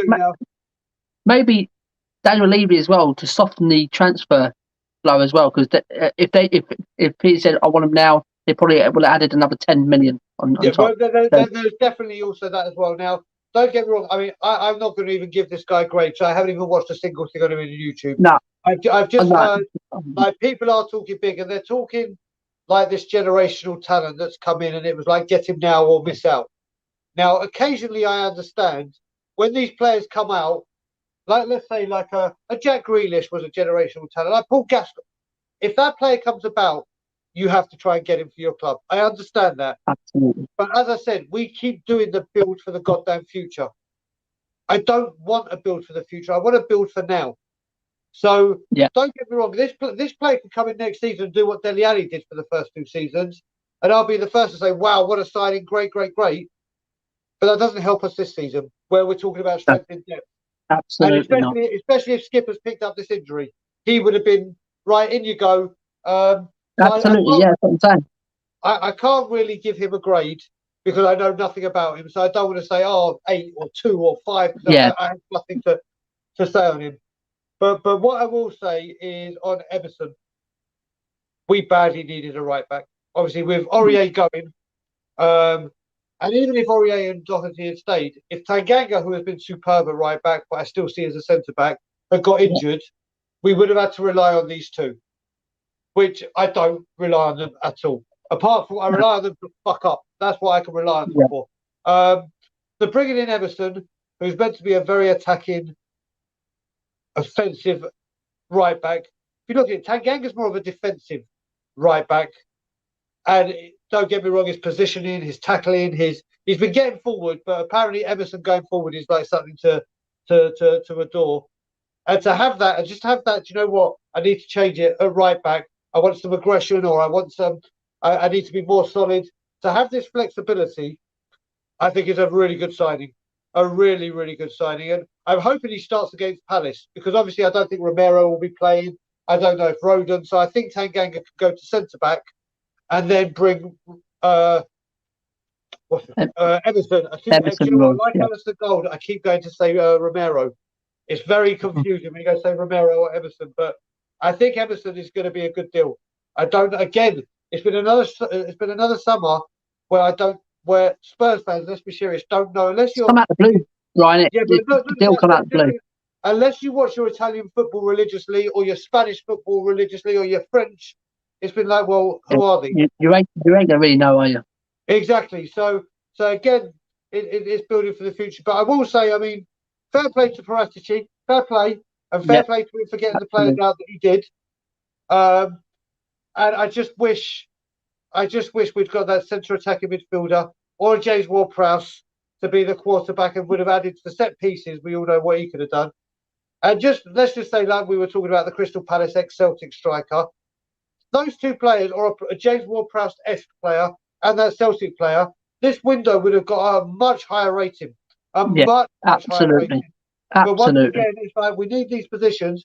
Okay, let's just get everything apart from that position, because these players that were young became available. So I don't understand it. Absolutely right. We've got facts and stats saying. I'm saying it with you, Si. We can get top four, but as I said, depends on players and other teams. Derek says Brian Gill is going to be a top quality. Derek says wait until Alfie Devine gets in the team, then you'll see what quality. I'm so happy Derek has brought him up. Now I can go into depth. I've been saying, I said it on We Are Tottenham TV today, I didn't know he'd been made the England under-19 captain, but I've been saying since last season, I think Dane Scarlett is going to be better than Michael Owen. That's how high, because of the career trajectory and everything else. Alfie Devine is going to be 10 times better. Alfie Devine is, I'm telling you now, bang on. And the reason I know this as well is, so my parents, very, very close friends, their son, I don't know if he still is, but was the Wigan health nutritionist and whatever. So he dealt with Alfie every single day. And he said, this guy is off the charts when it comes to youth and what he's doing. Alfie Devine is going to be a huge, I mean, right now, coming through, and he's only 17, he is going to be phenomenal. And I mean, literally, he's going to be a cult hero. He will. I hope he spends his whole career at Spurs. He is going to be a legend. I will put my neck on it. This guy, I'm completely with Derek on this. He was a great supporter, as we said, of all channels. Alfie Devine is going to be. They all said it with who's the guy we just sold to Holland, Marcus Edwards, and they said it with Johnny Bostock or whatever. But Alfie apparently is the one with the attitude is right. His commitment is right. His health and everything. He is going to be incredible. And I can't wait to. He is the most exciting person I can't wait to see develop. Absolutely. And let's hope his development goes well, Brian, because he is an absolute talent, this lad. Yeah. We have got facts and stats says he agrees with Derek. Both those players have real potential. To be honest, we have a real good core of youth players that could break into the first team in a year or two. Perez says Sarr cost us £20 million, but there was Sabasar for £17 million. And I never saw any reports of us even. Apparently, with the Sabasar guys, it's Champions League again. He wanted Champions League football, and we haven't got it. And Bayern Munich come calling. You're not going to turn Bayern Munich down over Tottenham anyway. And talking of that, we were going for him way before Bayern were Oh, even interested. yeah. And as you said, if you'd said to him, listen, we're not in the Champions League football, we pay them, but we'll put a clause, not a clause in your contract, but something that in 2 years, if we're not in the Champions League or whatever, don't get me wrong, from where he was to go to the Premier League, they could have made his wages a little bit better. Like Sabitzer, I'm not going to say he would have been 60,000, 70,000, 100,000. They could have sweetened his wages and said, listen, we're not in the Champions League, but we're going to do this or whatever. He's another rumour that everyone was reporting, everyone was talking about. And that money, which again is right in the middle of Tottenham Hotspur spending, like, as we know, let's find a 20 million, 15 million pound player and turn him into this. It fits every single tick box for that man, yet nothing happens because it's all hot air. Alejandro is bang on the money. But the thing is with this Sar guy, Brian, he's going to be the real deal. But I've seen him a couple of times. I've seen him a couple of times only. I've seen a couple of videos of him. Seriously, this guy is going to be the real. He's 18 years old, right? He's £20 million will be an absolute snip. Trust me. What you just said is that you said this Sar is going to be something. What I'm saying, Sabitzer already is that something. Yeah. So go and buy for the now, not for the future. It's all what happens if all these players that we buy don't actually do as what they say? We've gone back to it, right? With that interview, I don't know the guy inside Tottenham. He done that interview with paratici, and basically he's literally saying him and Daniel Levy and Nuno, they're happy with what they're doing. They're literally buying for the future, right? And it just looks like another rebuild, right? It doesn't look like they're buying for now. It looks like Daniel Levy said, listen, I'm not buying 28 years old because there's no sell-on fucking clause, no sell-on fee, right? And he doesn't believe that. He doesn't believe in players to bringing players who could do it right now. He's got it in his head, mate, and he's a businessman, Brian. He's not a football man. He's a businessman. Yep. He thinks of the pennies 3, 4 years, 5 years down the line. That's all he is. Correct. The way as well, it's all well and good Nuno being on board with this, but who knows if Nuno's the manager in 3, 4 years? Absolutely. I mean, and this is what Levy always sees, Brian, and you would know him, mate. I mean, he just thinks of that fucking wedge. Oh, he's 20 years old. In 4 years' time, I probably can sell him for fucking 60, 70 million. And that's all you think he thinks about. I think we're the only club in the world that buy a player with the thought that if it doesn't work, how much money can I get for them? Yeah, absolutely. And this it's frustrating, Brian, because we are crying out for players for now.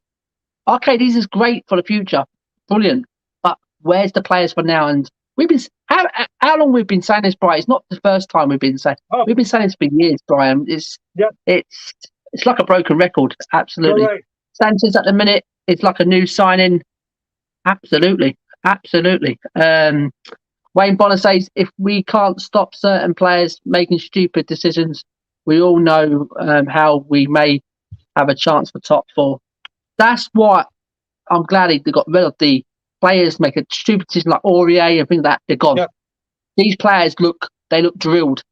They look like they're concentrating for 90 minutes now, and it looks like their mindsets have changed.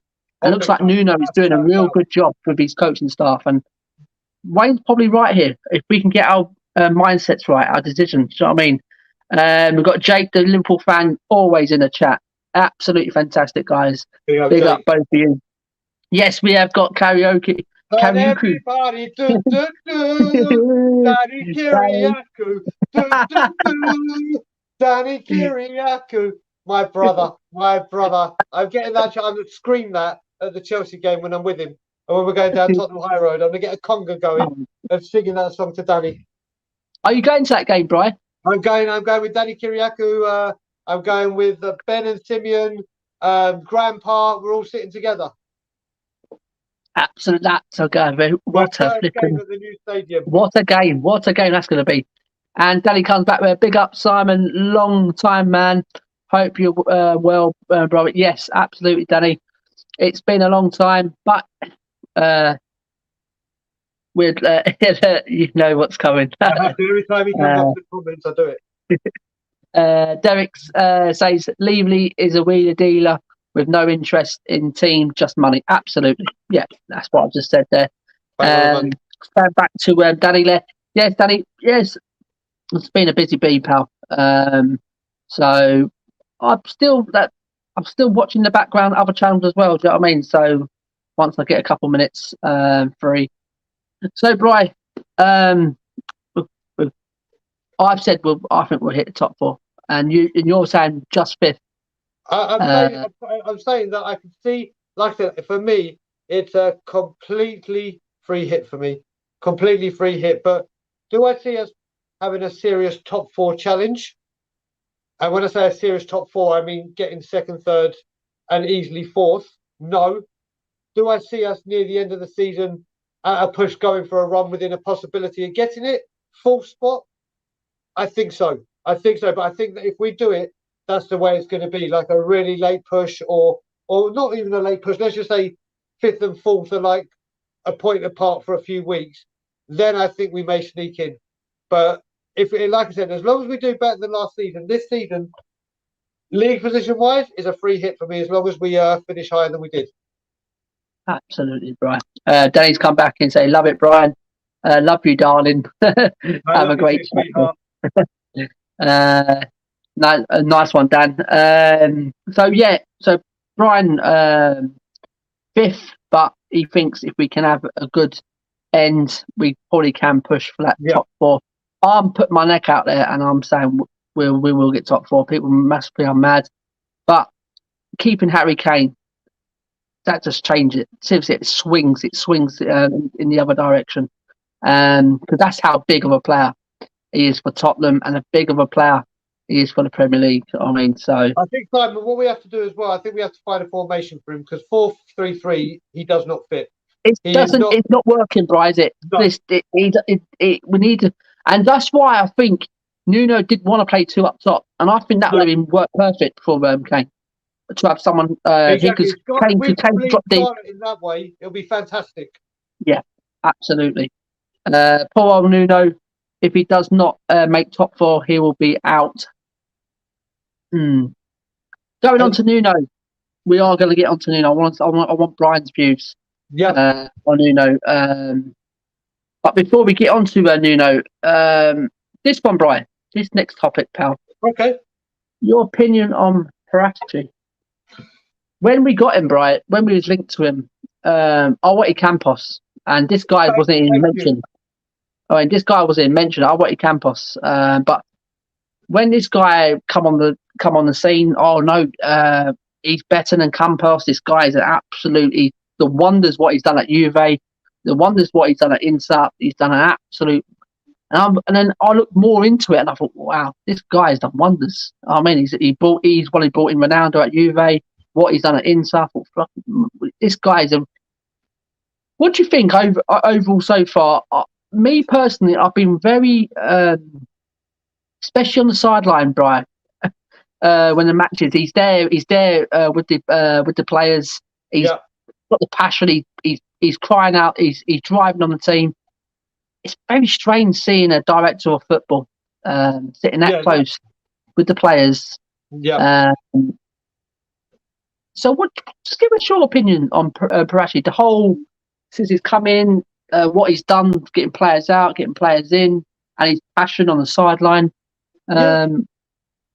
So let's deal with it kind of in chronological order of the whole when he came. So let's start before with the whole manager debacle.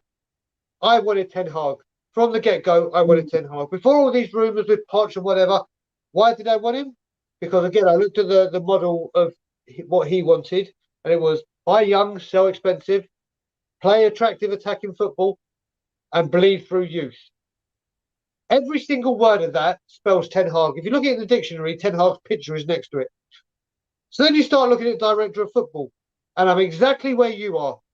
If you're a person that buys players for cheap, and it's your whole mantra of the club, and you sell them for a fortune, you recognise these world stars, find them cheap, turn them into blooming the biggest diamond you've seen, and sell them for 90, 100 million, it's Louis Campos, if you look up the dictionary. It's exactly that is the partnership. Now, obviously, we're coming to Nuno, and I'm happy with Nuno, but that was the partnership that made sense for what this club is trying to stand for, or what he's trying to make it stand for. When you get Paratici in, it's very, very easy to be the Juventus director of football and say, hey, come to Juve, we pay well, and I guarantee you, you're pretty much going to win the league every single year. You're going to be in the Champions League every single year. You're going to live in a wonderful part of Italy. It's very, very easy to sell that. Or as opposed to, yeah, come here, we're not going to pay you right. You're going to play in the Europa Conference League, and we're not going to qualify we're not going to win the league, and we're not going to build. It's a lot easier to sell Juventus under what they have compared to, and their history compared to what he's got here. So I thought it was a very, very bizarre signing. But again, he has to have what he wants. Like he wanted the best in Mourinho, but we don't back Mourinho. And then we get Paratici. So do you remember the movie Pretty Woman with Julia Roberts?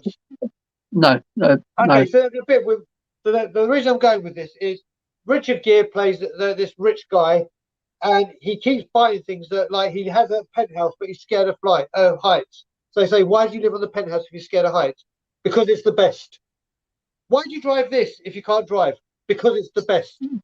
And it's kind of like what we did with Mourinho. It's like, oh, because he was the best, we have to have him. He may not work, but because it's the big name, and then because it's like we have to have him because he's the best. But he isn't the best to fit the club that you're trying to set. Louis Campos was the best one to fit your mantra. Ten Hag would have been the best manager to fit your mantra. But that's beside that's where I was with the whole appointment. Then since he's come in, listen, I mean, he's got a lot of players out. People wanted Lamella out. I wasn't one of the ones that I said, like, he's got to go. But he's out, and okay, that's a good deal. He's got Aurier and Sissoko out. Gerard Hart's got another fringe player. So we've got a lot of players out. And he's got, like I said, there was no way Romero was even thinking about us last season. No way. And there's just no way. And I think some of the reason these players, like an Emerson, have come to a Tottenham, who are in the Europa Conference League, is because of Paratici, is because of his links and what he does and the way he's spinning it. So I think Paratici is actually going to be a really, really good addition. But it's going to take time. And I'd love to see Paratici under new owners that have come in and said, right, we are going to invest. That'd be absolutely crazy. We're going to say we're going to invest and do nothing. I mean, and I'm not talking the heights of Manchester City, but I say, let's just say we got an owner and said, right, I want us to be challenging for the Premier League every year. I'm going to give you a starting budget of, let's say, 250 million. I don't care what you pay them or whatever. Here is the checkbook. Go do you, because you're the football guy and I'm the business guy. That I would love to see. That I would love to see. And I think then we will see a completely different thing happen. I wasn't too keen of the let's try and scout 10 players at once and offer 10 players and then. Yeah, I didn't get that. I did. So this is where it is. I didn't get it to begin with because it's kind of like when you go for a player, it's all about the story I can give you is Jan Vertonghen. Jan Vertonghen wanted to come to Spurs. One of the reasons Jan Vertonghen wanted to come to Spurs is when we're in negotiations with him, AVB flew out to see him. AVB put Vertonghen and his family on the private jet to come over and look at the ground and watch a game and like to court them. So like wine them and dine them. Arsenal was saying, just get on a plane, come over. There was no whining and dining. And he was like, right, that's it. I've been made to feel. So that's kind of what I think when you're buying a player, it's kind of that wheeler dealing and making them feel special. And then if you hear, wait a minute, I'm one of 10 players. It's like when we go for a job interview. And it's like, oh, did I get it? But then I looked at it the other way and I thought, you know what, near the end of the window, all right, we didn't get all the players that we wanted. But Paratici's way of doing it and speaking to 10 players in this position, if we had sold a player and we needed a replacement, Paratici is already halfway down the discussions on deadline day because he's already started them. So I don't like it in the beginning, but near the end, I think it could be a huge advantage. If we need a player quickly, half the battle and the conversation could already be done. But now getting onto this on the pitch, I don't get it at all. I don't get it. I don't get it why the director of football is screaming at the players and instructing the players what to do when that's Nuno's job. I don't get it. Yeah. And I mean, I don't get me wrong, there's 60,000 fans telling Nuno what to be doing or what the subs or what the linesmen. So that's part and parcel of football. I don't care. I think it's weird, but we've won 3 games and played 3 games. Sorry, played 3 games, won 3 games. So right now, I couldn't give a monkey's. If they want to put a gorilla next to Nuno and start blooming eating bananas next to him and then bring on a rhinoceros, if we win a game, I don't care. I don't care. But it is strange having him and Hitch in there, like not in the direct. But then you look at it and I kind of like it in a way as well, because it's like we are with the players. We are Tottenham. We're not those in the prawn sandwiches and sitting up there in the posh seats and having our champagne and our caviar. So it's a weird, I'm kind of 50-50. Everywhere you look at it, I'm like, oh no, but I like that. But yeah, it's weird. But yeah. So with Paratici, I'm happier than I thought I would be. Let's put it that way. Yeah, absolutely but I right. think Campos was the one. Yeah, definitely. Campos, that's the one I wanted. But maybe he's another one he didn't want to work under Levy. I mean, like what Mitchell. You know what I mean? So exactly. We didn't know what the story is with Campos. Maybe we didn't go in for him. You know what I mean? Maybe Paratici was number one, and we don't know. Apparently, he was a Mourinho guy as well, and apparently, obviously, with what happened there, we may have burned all the bridges. Yeah, absolutely. We've got Ed Wilson. He's always in everyone's chat as well. This guy, great guy. Premier TV. Hi, Brian. Come on, you Spurs. Thank you for coming in, pal. Absolutely fantastic to see you. Yeah, with Paratici, I just think time will tell, Brian. Time will tell. The jury's still out on him, and we're not going to get everything done in one window. It's going to take another couple of windows, Brian. January is always a hard window, Brian. You know for sure. January is such a hard window. You got 1 month to get something done, but no one doesn't want to sell. If you want a player, it's going to cost you twice as much as what it did in the summer. To me, I don't like the January transfer window, and I think that's probably the time where we may move 1 or 2 more out, just keep that ball rolling again, and maybe get a player in, or maybe a pre-contract agreement for the summer, someone like Kessie or something like that. But it'll be the summer again, Brian. I'll mark this guy down again. Let's see what he can do. You say that as well, do you know what? When you mentioned January as well, it's now brought something to my head. I mean, I'd be very interested. I don't know if anything's been announced or if it's going to get announced nearer the time. But what with the World Cup next summer, or not next summer, next winter being in December, January, I wonder if there's going to be any changes to the January transfer market this January, or a longer window in August or whatever. Because obviously in January, people will be at the World Cup. So you're hardly to get any deals done or whatever. Then they come back. Absolutely. So it'll be interesting to see what's going to be going on in the next few transfer windows, because we can't keep forgetting that World Cup is like at the worst possible time. Absolutely, it is the worst possible time. We've got Mr. Harris, the Irish hotspur, in the house. My brother. Good to see you back, Simon. Big up, David Harris. Love you, David. Let's get this guy on up to 5K. He's on the road to 5K. Absolutely fantastic. I'll follow his story from 0 subs up to now. He's done absolutely fantastic. So big up, David Harris. With Paratici, Brian, I just think the jury's out. I think he's done a great job so far. I mean, let's see what he can do. Let's see what else he can do for us. But I like what I'm seeing, Brian. He's got rid of the troublemakers, especially in Zizoko and Aurier.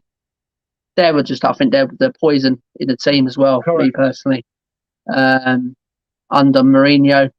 But going back to Mourinho, what he said there quickly, Brian, before we go on to the next topic. Yeah. It was when he first come, Brian, I knew it was a mixed match, an absolute mixed match with him and Daniel Levy. And as you said there, Brian, it's not worth bringing in Jose Mourinho and not giving him the tools to play with. You know what I mean? Yeah. This guy needs, Daniel Levy knows Jose Mourinho every club he's go to. He needs money. He doesn't bring in moves.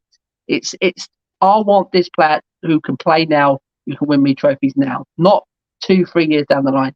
And then to treat him like that, right? I know he didn't play the greats of football. People quit dinosaur football, things like that. But I felt for Jose because he wasn't given the tools to take us to the levels where all these fans wanted us to go. You know what I mean? And I just think it was especially 5 days before a final against Manchester City. You know what I mean? Absolutely. It's not the first time Levy's done that, though. It's not, Brian. If you remember, now, obviously I'm going back in time. He did this. Was it Martin Yole, was it? No, I'm going to go even sooner than that. The warning signs, I've been working on a few things recently just to make sure I have my stats and everything ready for when I go to London. Now, ENIC took over Tottenham in 2001. When we took over, we had George Graham as manager. Love him or hate him, ex-Arsenal manager. He'd already won us a trophy in 1999. We were in the semi-final of an FA Cup against Arsenal that we lost to. The first thing ENIC did to make it look like a great move, and we love the fans, is they sacked Dagul and they brought in Glenn Hoddle as manager. The first big thing ENIC did was sack Graham, bring in Hoddle. Now, if you look at it, that looks like if you're a PR and you're spinning this, like someone's just bought this company and they've hired their worst enemy's manager who's won loads of trophies there and brought in the greatest player, arguably by a lot of people ever, to be their manager. You're like, oh my God, this guy's a G. He gets Tottenham. I'm going to be forever loving this. But then you look at it, it was 6 days before a semi-final against Arsenal, who George Graham knew like the back of his hand. So Hoddle had 6 days to get a team ready for yet another semi-final. So it's not the first time he's done it. It's 20 years later. But to sack, you hire a guy to win trophies and then you sack him days before a trophy. Absolutely, it's mind-baffling. It really is, mate. And when he sacked Martin Yole at half time as well, that was disgraceful. Absolutely, I'll never forget that. That was the first day. The fans knew before Martin Yole, and that just says it all about Daniel Levy and the board. And we've got Jake, Brian. What's your thoughts on Liverpool at the minute? Interesting to hear Spurs view. Before we get to you, Brian, on that quickly. Dave comes in and says, "Simon, get in contact. Would love to get you on again, mate." Dave, I'll get in contact with you, pal. Absolutely fantastic. Not a problem. I'd love to come back on. And get over to the Irish Hotspur guys. Come on, let's get him to 5. Let's get him to 5K. He deserves it. Alexander Hilton, hi. Another one. Always on everyone's chats as well. Always see Alexander Hilton as well. So we'll go back to this one quickly, Brian. Before we get back into it. Your thoughts on Liverpool at the moment. Interested to hear from a Spurs fan view. So I might get myself into trouble with some Spurs fans here. I do have a little soft spot for Liverpool. I really like. Don't get me wrong; they're not my second team. Oh my God, I still to this day say that Robbie Fowler is the greatest striker I've ever seen. Like English striker. Forget Robbie Fowler on his day, and that's when I was great. He was unstoppable. I thought he was better at times. I thought he was better than Shearer. I love Robbie Fowler. And Robbie Fowler, the man, he's a great guy. Very, very clever guy as well. He bought a lot of property around my way when he was making a lot of money. He owns about 28 houses. So he was clever with his money when he was getting it in. So I have a little soft spot for Liverpool purely because of Robbie Fowler. They're kind of right now, they kind of had the window where we signed no one. Don't get me wrong. When I say they signed this guy, I can't remember his name, the defender, what's his name? Anyway, Jake will know. They've got Van Dijk back. There's Kanate or something, I think, is his name. Kanate. Kanate. So it's a great addition. Liverpool will be fine. I think you've got to look at it now. I think Jota has got to be more prominent in their strike force because Firmino, as great as he is dropping off and he could be injured for a while, Jota has proved there's goals there. Salah, I just think, is a greedy, overrated. Honestly, yes, he's a good player. Yes, he scores a lot of goals, but he is a me player as opposed to a team player. Van Dijk, we all know about Van Dijk, but I know that and I was amazed to see this, that a lot of Liverpool fans, I don't know if Jake's one of them, are Fenway Group out. Like they and when they the way that they got so annoyed is when they announced. Thank you, Jake. When they signed Henderson again on loan, apparently the Liverpool fans were going absolutely mental because they announced it on deadline day, like it's a new signing. And the signing of the contract could have been done at any time. Liverpool are a wonderful football club. I still say my favourite ground I've ever been to is St James's Park, without a doubt. But that's just because I love Newcastle. But going to Anfield under the lights and hearing "You'll Never Walk Alone" is the greatest football thing you'll ever. As an away fan, as a home fan, it's the greatest thing you'll ever see. And I think Liverpool will be fine. But I think they this season are going to get fourth. Like I said, I think they'll be the fourth because I've given my front three, and that's not because I think they're going to have a bad season. I just think the other three are going to be a cut above. But Liverpool, as long as they've got Klopp, they're going to be fine. It's I think they do need to start. A few of their good players are aging. They need to start looking. They basically need to do what we need to do. They need to be like us and build for the future, and we need to do what they do and build for now. So that's what we need to do. Maybe it's a good match. Jake, I'm going to give you a swap right now. We'll take the Fenway group, and you can take Levy. How's that? And then we'll get the best of both worlds. Absolutely right. Absolutely. So, Jake, I hope that answers your question, mate. For Brian on there, I was just thinking with Liverpool, with Firmino now. Jake said it's 2 to 3 months going to be out, and they pick up another injury up top, in with Mane or Salah. That's when the concerns are going to. Because I was listening to a Liverpool fan the other day, and he said he's very happy with the goalkeeping, with the defense, with the midfield. It's the attack. If we pick up 1 or 2 injuries, then they're in big trouble. So that's all I'll say about Liverpool. But I think Liverpool will be fine. They'll be pushing with us for top 4, Jake. They've also got what I wish. They have the perfect striker I've been saying for years that we should sign because he never bitches, he never moans, and he scores crucial goals. Is Origi. I've wanted him for years because he's been at Liverpool and does what he does, and you hear nothing. And when he comes on, would you say Sturridge on a free? Huh? Sturridge on a free? No. And the only reason is A, the Chelsea roots, and B is injury prone. I was speaking. I can't remember what program I was on, a stream I was on when we were talking about that. Suarez and Sturridge that season were one of the greatest partnerships I've ever seen. They were. Oh, there you go, Jake. I just honestly think he'll come and score, and he just doesn't moan. But he seems like a model pro around the club, someone that the Scarlet can learn from. But you haven't got back to me about Fenway and Levy. That's the swap I'm interested in, Jake. That's the one I'm interested in. He'll get back to you. Don't worry about that, Jake. Yeah, absolutely. So we'll get back on quickly. We round up on Paratici. I just think I'll say what I say. The jury's still out with him. I'll give him. I want to see more. I want to see Daniel Levy backing him more as well. I just want to see what he can do in the next 2 windows, and then I'll properly judge him next summer, and then see where we are and who we bring in and who we've got out.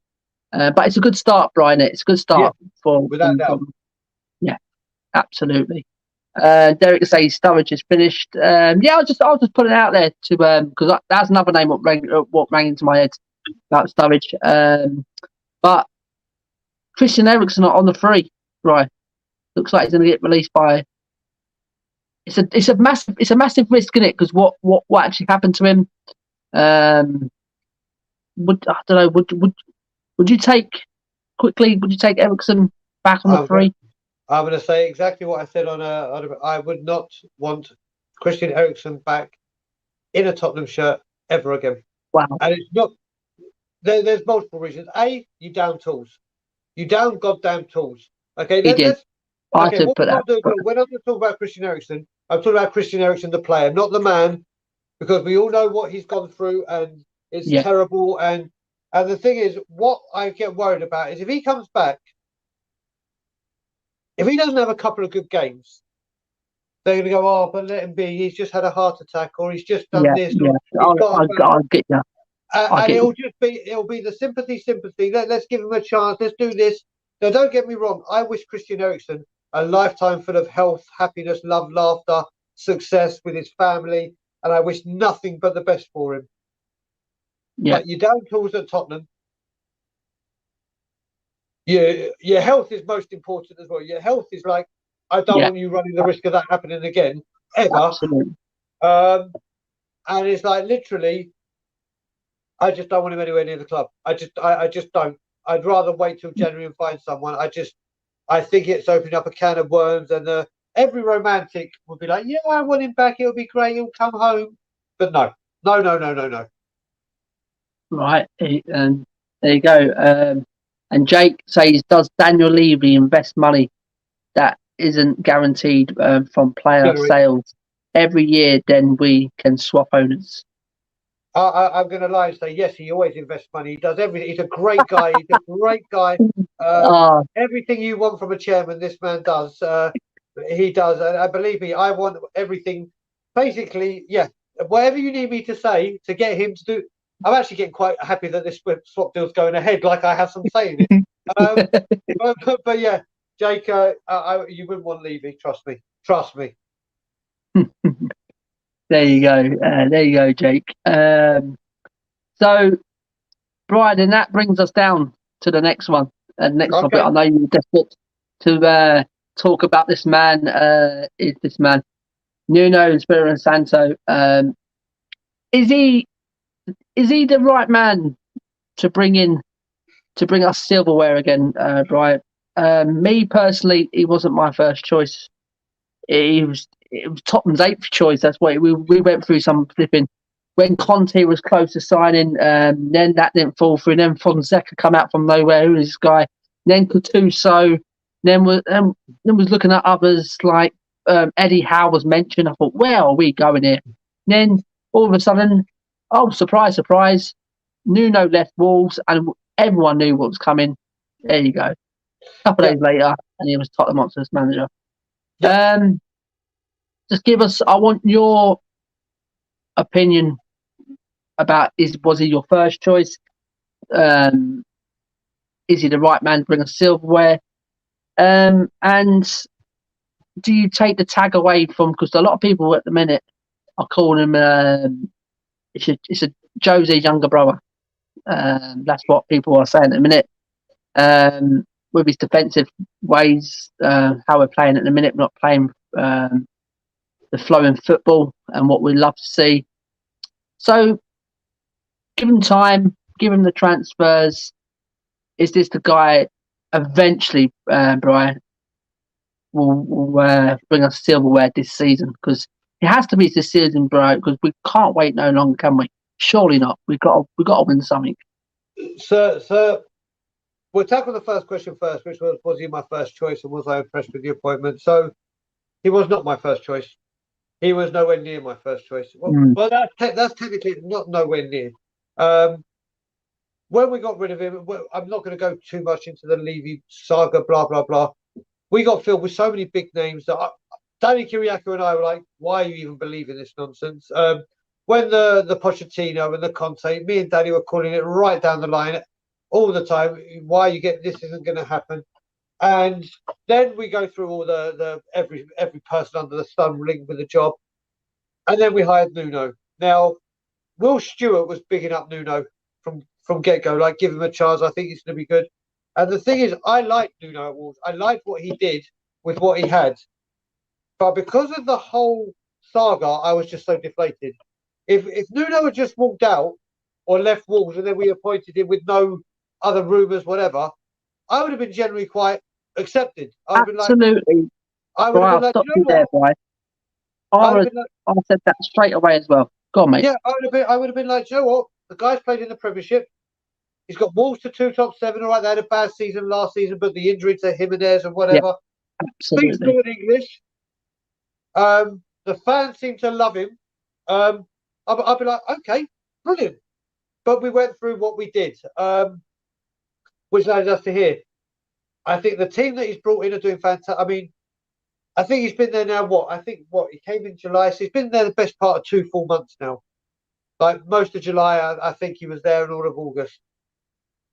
The way he's got that, he had to. Pochettino, when we had Pochettino, the whole club was united.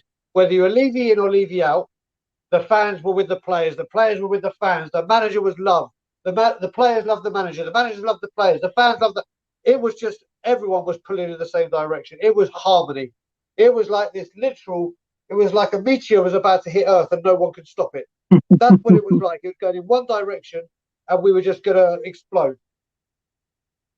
And then obviously went through the Nuno, the Jose, where we just were so fractured. We didn't, mate. We all got lost because no one knew where we were going, and it caused a lot of trouble within the club, within the fan base, and whatever. So Nuno's had to come and try and glue that back together, and I think he's done a wonderful job at it.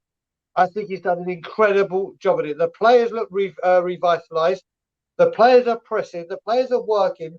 Their fitness is levels above any point of last season, and they've only had like a month and a half.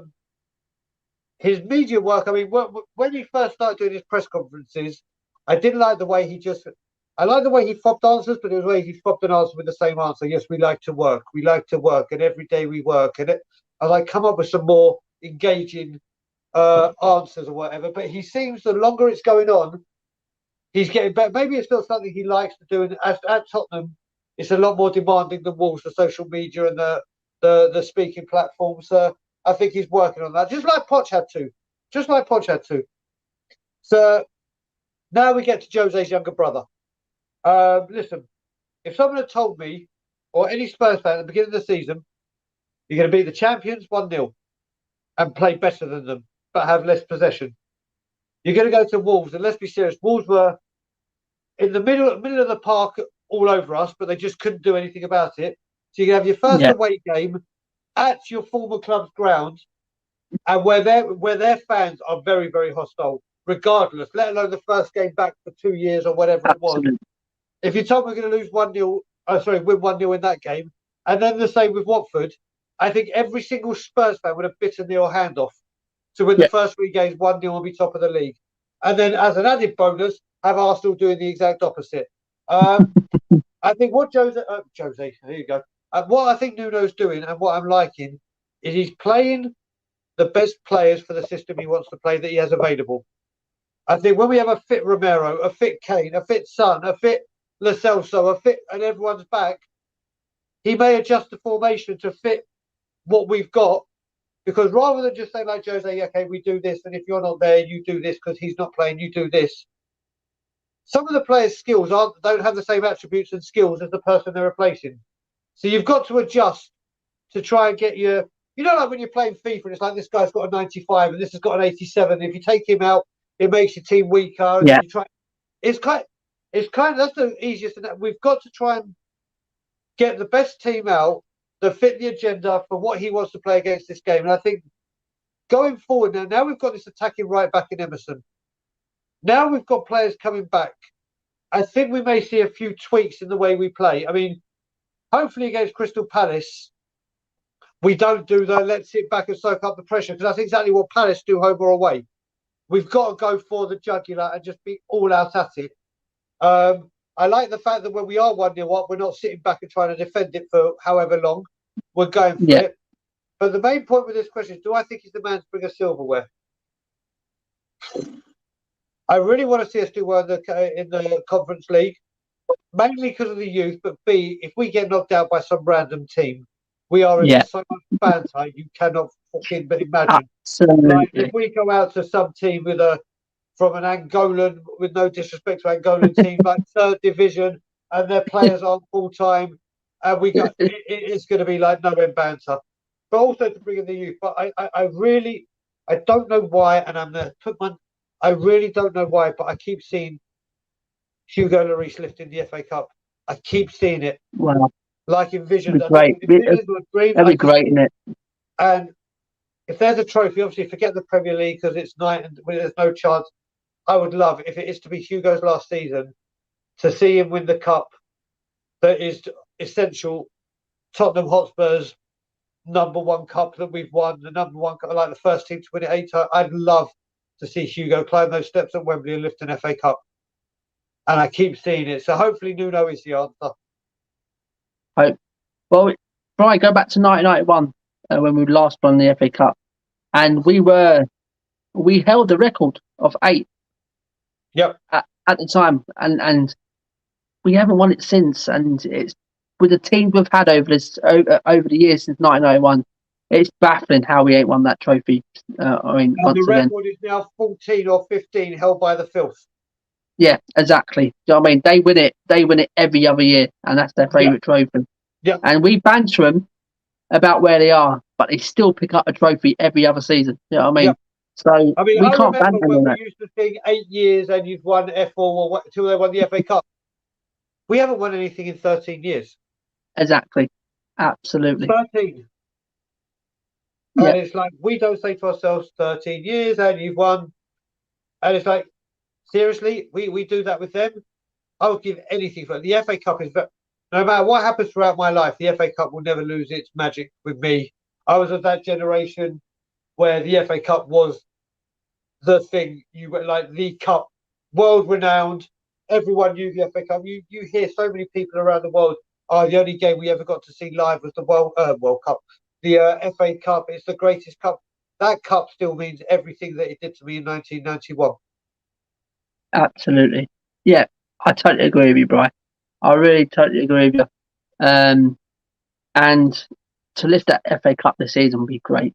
It will be absolutely fantastic. Seriously. That and the top 4, wow, that's just what dreams are made of, especially where we've been. I mean, absolutely. But would you sacrifice top 4 to win an FA Cup this season, Brian? 1 billion percent. 1 billion percent. Listen, it's about, yes, fourth with the money and yes, whatever. You're in the game to win trophies. Harry Kane wants to win trophies. If we're going to keep Harry Kane, and listen, it's very good that Harry Kane and all these players go, oh, look, this is the year I finished 3rd and I finished 2nd. Well, what did you win? What can you show me? Yeah, I can see where they're coming from. It's trophies. I would take, if you said to me right now, you have the choice, Spurs win the FA Cup or Spurs finish 4th, I'm picking the FA Cup. Yeah, absolutely, pal. To me, the question is Nuno the man to bring us silverware? I hope so, Brian. I hope so. I hope we do take this duck and we actually win this. I mean, because we deserve some luck, Brian. We've gone through some rubbish. I mean, we've been so close. Champions League final, we've been FA Cup final, Carling Cup. I mean, we've been so close all the time, and we haven't got it over the line. I just hope Nuno, I think he can bring us some silverware this year. And the jury's still out on Nuno, Brian. The jury, to me, I wasn't happy when we got him. Me and Matt was talking, and I said that this man, I can't see him doing anything for Tottenham. But yeah, it has surprised me how well we started, how well we've played in the games. We need that for the rest of the season, consistency. Yep. And that's going to be the key now, Brian, consistency for the rest of the season. Correct. Where we want to be. And let's see what these players are made of, Brian. Because to me, going back to the summer signings, Brian, Romero is going to be a key player in this team. Yeah. Once everything gets settled, and we will come on. That's our last topic in a minute, Brian. Probably what it is. And with Romero, I think he's a massive player for us. But another player, seriously, I don't care what anyone says. Brian Hill, let's release him. Let's unleash him. Because I'll tell you now, he's the one that is going to get bums off the seats again. I really do. The way he plays football, it's a breath of fresh air again, Brian. Yeah. I mean, it reminds me of seeing David Ginola when he is just get that ball and take them. That goal against Barnsley in the FA Cup, it just comes in my mind all the time. You know what I mean? Yeah. And I can see a bit of Brian Hill in him. You know what I mean? The way he just skins past people and He's got very low gravity as well. It's like a little Messi sort of type. But I relate him to like a David Silva off City. That's a big statement. Yeah, that's what I'm saying. If he can come anywhere near a David Silva, we've got a player on our hands. But I'm not going to that yet. I mean, but unleash him. I'm getting fed up with saying he's a bit too young yet. We'll wait till next season. Like I said, Simon, you've got to nurture him like we did Ronaldo. Don't just throw him in for throwing him in. But I'm fully with you. Like, bring him on for 20, 25 minutes every game, and then gradually start giving him more, and then a Carabao Cup. The only thing I'll say, Bright, he looks a bit too. He needs to bulk up a bit. Yeah, not too big, but one thing, Brian, when we've talked about all kinds of things, Brian, transfers and things like that. Just go back on the transfer before we get onto our last topic. I'm going for a cigarette, so I'm going to turn my camera off, but I am still with you, okay? Right, yeah, cool. No problem. Carry on. So Bright, the transfer, the last couple of days of the transfer window, we was linked with Adama Traore. Is that a guy that you would love to see at Tottenham? I've heard so many different opinions on this. I just want to get your opinion on it, Brian. Would that be a player that could have really suited Tottenham, Adama Traore, or do you reckon it could have been that could have unsettled the sediment of Brian Hill? So it could have, but the thing that I understand why the hype came out about Traore, because he is a beast. There is nothing like him. He is like, once he gets going. But what the bit I didn't get about this transfer is people said, but you know what? He may not be able to cross, but if he's got Son and Kane, look, it doesn't matter if you've got Son or Kane or Messi or Ronaldo. If you can't cross a football and they're there, they're not going to get any service.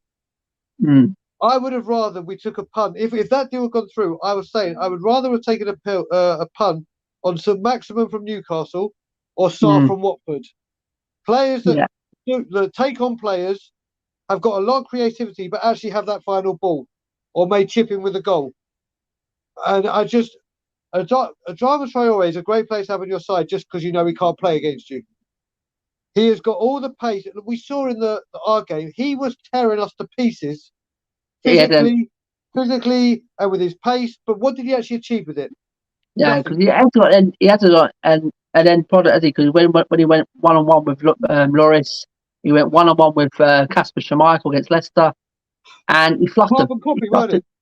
Yeah, it's a carbon copy. And exactly the same against United, where he tore through that midfield, and you think, go on, and there's no end product, was there? It's like he'd done all the hard work, and it's frustrating because I see Traore. He's a big lad, strong. He's quick. I've never seen a guy so quick. Seriously, he's up there with Usain Bolt. Seriously, this guy's rapid.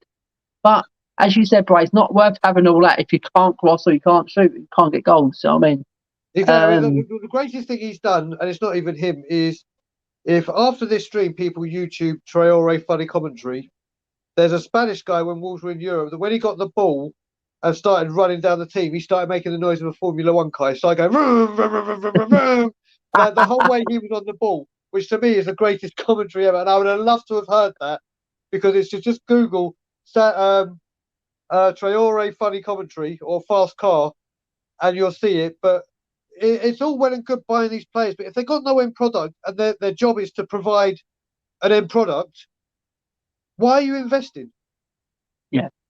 I totally get what you're saying there, Brian. And one more player, Brian, before we get onto our last topic. Another player, transfer deadline day. Maybe it was on Monday. We got linked with this player as well, very late on in the evening. Another ex-Wolves player, ex-Nuno man, Ruben Neves. All day long. We're talking about creativity and things like that, and the box-to-box man. This man ticks all the boxes, Brian. Yeah. Yep. But again, it means money, and it just stays as a rumor and hot air. Because oh my God, look, we're trying. when we're doing nothing. I would have taken Nuno Neves. Whatever. It's Nuno Neves, isn't it? Ruben Neves. I would have taken him in a fucking heartbeat. Yeah. He would have been, like I said, James Ward-Prowse. he would have just been a younger version or maybe the same age, but someone that Nuno knows and has undoubted talent and has one hell of a. He's a guy that has end product. Yeah, absolutely, and he can take free. He can take free kicks Sure. as well, and he's 24 years old. I mean, he's in with that range bracket, and we're looking at in a minute. You know what I mean? And So for what him for 50 what? million, I would have taken. Yeah, Traore, not a chance. yeah. It's just me personally. I'd say I'm a massive fan of Traore, and I know what he's saying. He's got no end product and things like that, but I just don't know. I just think about Traore, but with Ruben Neves, I would have taken him over Traore all day long. Oh, big time. Big time. Absolutely, he's a fantastic player. He's an absolute fantastic talent. He'll get you goals as well. Not bags of goals, but he comes up with goals as well for Wolves. And to me, 24, he's in that range bracket. What we're looking at in a minute. He's a box to box. Yeah, absolutely all day long. But what annoying, Brian, that last day on that transfer window. Oh, we're in big notes. We've offered him a massive contract. It's close. Smoke screens again, innit? Right, it's all smoke and mirrors. Nothing come off it. And apparently we went in for the last ditch with Traore for 35 million. I think it's all rubbish. Well, it's just coincidence that we went for him after he did it for Spurs. Everyone knows what he's done for the last few seasons, but apparently we do it just after he did us because it was like, oh, look at that guy. He could be good. You know what he's done for years. And you're doing it near the transfer window because, as you said, it's another smoke signal to put up, another smoke screen to put you over there thinking, oh, we're trying to get this deal done, but for some reason we can't. And there's nothing. Even Wolf said there's nothing in it. Absolutely. Got a couple comments here. Jake says the main question is, will Daniel Levy, if he came in, make sure that the pies in Anfield are good and increase the chip portion sizes? Derek says Nuno should be given a chance, but under Parasite Levy, he will be sacked if he does not make top 4. And Dietrich Kane, he disagrees with us. He goes, Neves is overrated, in my opinion. I would have taken Aouar or Kessit or Bazuma all day long as well. Yeah. Aouar, no. It's an attitude problem again. Exactly. Attitude problem again. Kessit, that's the one I think Paratici is looking at to get on a pre-contract for next summer. That'll be a great free transfer to get Kessit. That would be Bazuma all day long. What a player, Brian. If you gave me Bazuma I'm choosing Bazuma every day. Definitely, 100%. That is a player, Brian. And apparently Tottenham again, Brian, with £40 million apparently. Of course. It's the guy who couldn't even get Gary Potter out of bloody Brighton. And apparently we're going to Oh dear. It brings us on to, we've talked about is the team good enough for top 4? We're talking about how good the transfer's been. We've talked about Paratici, Nuno, Levy. Let's just go off, right, and just finishing it the stream on the absolute strange scenes the Brazil and Argentina game, mate. These two here, the Celso and the Romano and Romero prison break. These two here. Give us your thoughts, Brian. Absolutely strange scenes. My thoughts on this, Simon, are pretty straightforward. Basically, it doesn't matter what happened with this international break. Somewhere in the world, this was going to happen. These players that are playing for their clubs, wherever it may be in the world, going to their home countries, where there's some people from this colour country, this from that colour country, this from that. It was always going to happen. These internationals should have been postponed to a later date where more countries may have been coming out of the pandemic. Yes, it may have put more strain on the fixtures, but when you look at it, health comes first. These players have families. These players have wives, children, parents, and they have a responsibility. This should never have happened. My controversial point on this is it doesn't surprise me that it happened in such a game like Brazil-Argentina. It's like if England were playing Germany. I wouldn't be surprised if like a bit of controversy in like a game where two teams where the fans hate each other, and there's a real derby atmosphere. So it didn't surprise me with that game. And then the way I wrapped it up with when it comes down to FIFA is there's three things in this equation: life, death, money. And unfortunately, with FIFA, money will always win. Will always win. So who's to blame, Brian? Who's to blame? That's another question I'll throw out there. Who's to blame into this situation? Because we understand that Tottenham and I think the FA they did agree that it's not safe for these to travel to the red listed country.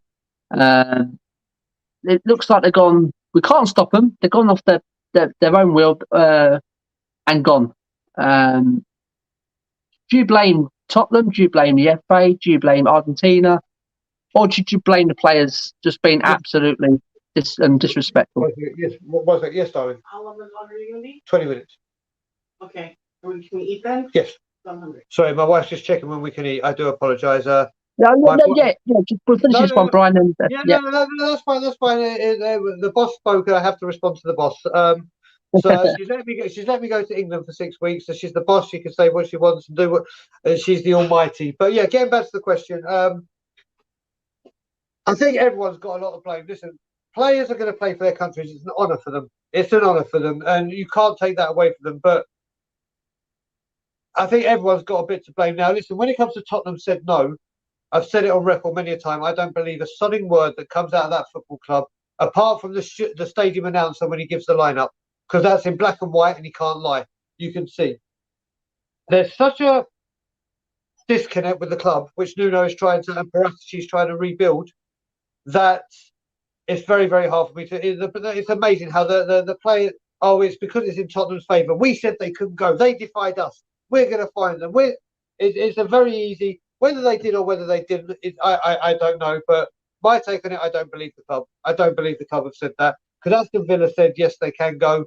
So why haven't Tottenham? And if Daniel Levy says no, one thing I will let you know is he will stick to it, and he'll be like, "You ain't going. You ain't going." Whatever. So I don't believe that. I mean, you got to look at it, and I'm not just saying the Brazil government and the Argentinian government. The world's government should have got together. I mean, I know there's a lot of more important stuff going on in the world than an international football match, but we're talking about players' health. And not just players, you don't know who they're travelling with on the planes, whether they got a private plane, whether they're flying first class on a charter flight, whatever it may be. I don't know the finances. It could be a train if they're travelling within Europe or whatever. We're coming out of a pandemic that's wiped the world like we've never seen, like in our lifetimes. And they should have said, listen, look what happened to the Euros. The Euros were like the England fans. The count that went back up and around Europe because fans were getting together, and obviously, there's got to be a point where you say, do you know what? The world's not ready for this. People are in their countries playing football for their teams. You got people. Simon Jordan said it. He had family members that died that he couldn't go and say goodbye to them, and he couldn't go to their funerals. And that happened to a lot of people around the world, not just footballers. A lot of people. I know a few people that have lost parents, and they haven't been able to say goodbye to their parent or be at the hospital at the time or have the full capacity at the funeral. So why do these players have the chance to fly off first class and do this and put themselves and other people at risk? So for me, not only is it the FA, there's got to be a point where some kind of country or the government come in and say, right, listen, until we know we are completely out of this and every country is in the green or whatever, there is no international football. There is no international football, period, until we get this. We got to think the long term rather than the short term. That's what we've got to do. And yes, all right, I mean, the Rugby World Cup has been banned, or not banned, postponed because of this. If it had to be the World Cup, what? So we don't have a World Cup in Qatar in Christmas and ruins everything, then so be it. If that means players get to go home to their wives and kids every night and see their pet, then fine. This is a complete cock-up on every single run of the ladder. And thank God we play tomorrow and then that's it. But then we do this all again in October and November. And hopefully a lot more countries are in the green. So at least it's a lot more conducive and a lot easier to do, as opposed to this nonsense that we've had to witness. It's been a complete farce. Yeah, absolutely, Brian. Absolutely. Seriously, I was watching. I actually, I got the Premier Sports. My brother paid for it, so he sent me links so I can watch all the Tottenham conference, and so it was on there. So I watched it. I'm going. What's going on here? Who are these guys? And all they just come out to say everything. They're looking for the players who's come over from England. They want to entertain them and deport them back. I thought, what the hell? They've let the game go. This is what I'm trying to say, bro. They've let him into the country. Why? I don't know why. Why did he go that far? Unless they were wanting to embarrass him. Exactly. With Argentina, that's kind of what I was getting at with the politics there and whatever. And the thing I forgot to mention as well is Lionel Messi even came out and said, "We've been here for 3 days. Why have you waited till we're on the goddamn pitch?" Absolutely. This is what I'm trying to say. I mean, so who's to blame here? It's an hard one, Brian, because as we know, Tottenham and FA have told them straight, listen, it's not safe to travel to this red list. We don't want you to go. They've gone off their own back. To me, the only people who are responsible is the players. To me, Brian, they've gone. I mean, as you said, Brian, not only do they go endanger themselves, they're going to endanger their own teammates, and they're going their own teammates when they come back to England and things like that, and just everything. Families, just for one game. Everything. And I understand, Brian. I understand it's that Brazil and Argentina is the biggest game. I mean, the biggest game in South American football. But come on, your health and your life's more important than one game. Seriously. Exactly. Well, not just that one game. I think in these players' lifetimes, and certainly within their careers, they will come up against Brazil again. Of course they will. Of course they will, bro. Miss this one game for the chance to be able to be fit enough and, thank God, alive to play in the future ones. Exactly. And it's not only it's messed up, it's messed up Tottenham as well, Brian, because now we're going to lose Romero and Lo Celso. I don't really bother about Lo Celso at the minute because I don't really rate the guy. But Romero's the one. He's going to miss against Crystal Palace. Is he going to miss against Chelsea? It's a massive miss. Apparently they're good for Chelsea. So apparently it's the Europa Conference League game and Palace. Right, okay. They are like done. They're not in. But the good thing is we saw Roden come on for Wales. So hopefully now we get a bit of we get to see if he is part of Nuno's plans. Because if he's playing for Wales, then he's good enough to at least be on the bench. So there's a bit of depth there. Then you can move Tanganga as well in there. And then you've got Royale who can play there. So there is a bit of, thankfully, can you imagine if it was Harry Kane in England that couldn't go somewhere and now he couldn't play for 2 games? And it's like, where's our striker? At least there's a bit of depth. At least there's a bit of depth there, which is one saving grace. Yeah, absolutely. So that's Brian's thoughts, guys, and that's I've already gave my thoughts on this, but that's Brian's thoughts on it. To me, it's, as what Brian said, it's an absolute fast. It's an absolute fast. I mean, to being over there for 3 days and not one person. All I can see, Brian, as I said just a minute ago, I think they were out to embarrass them. They were waiting till that kick off. I'm with you. I'm with you. Then come on and just stake the mark saying you've done wrong. We're going to let the whole world know now what we've done. You know what I mean, they stopped it before that game kicked off. So Brazil get the victory as well because they'll get awarded the game because of the into them of being embarrassed that their players are wrong. We're going to beat you in a game we might not have won in the first place. Absolutely, because you would have thought if the game went ahead, I backed Argentina to beat Brazil because I thought they had the players. Brazil were a bit weakened, a couple of players missing, but yeah. So we've got Derek, the last one. He says they are irresponsible doing what they did against the Premier League advice. People like them are spreading this disease. Absolutely correct, Derek. So guys, that was that was that. It was literally just a stream that Ryan hadn't been on for ages. We've just come back on the scene again. Some of these you've probably heard on me and Matt talk about. I just want to get Ryan's views on. I love to see other fans' views on it. You know what I mean? So yeah. So thanks for everyone who's been in the chats, guys. Remember, guys, smash the like, subscribe to the channel, and go over. I'll let Brian tell you where they can. You can catch Brian. Brian, tell them where they can find you, mate.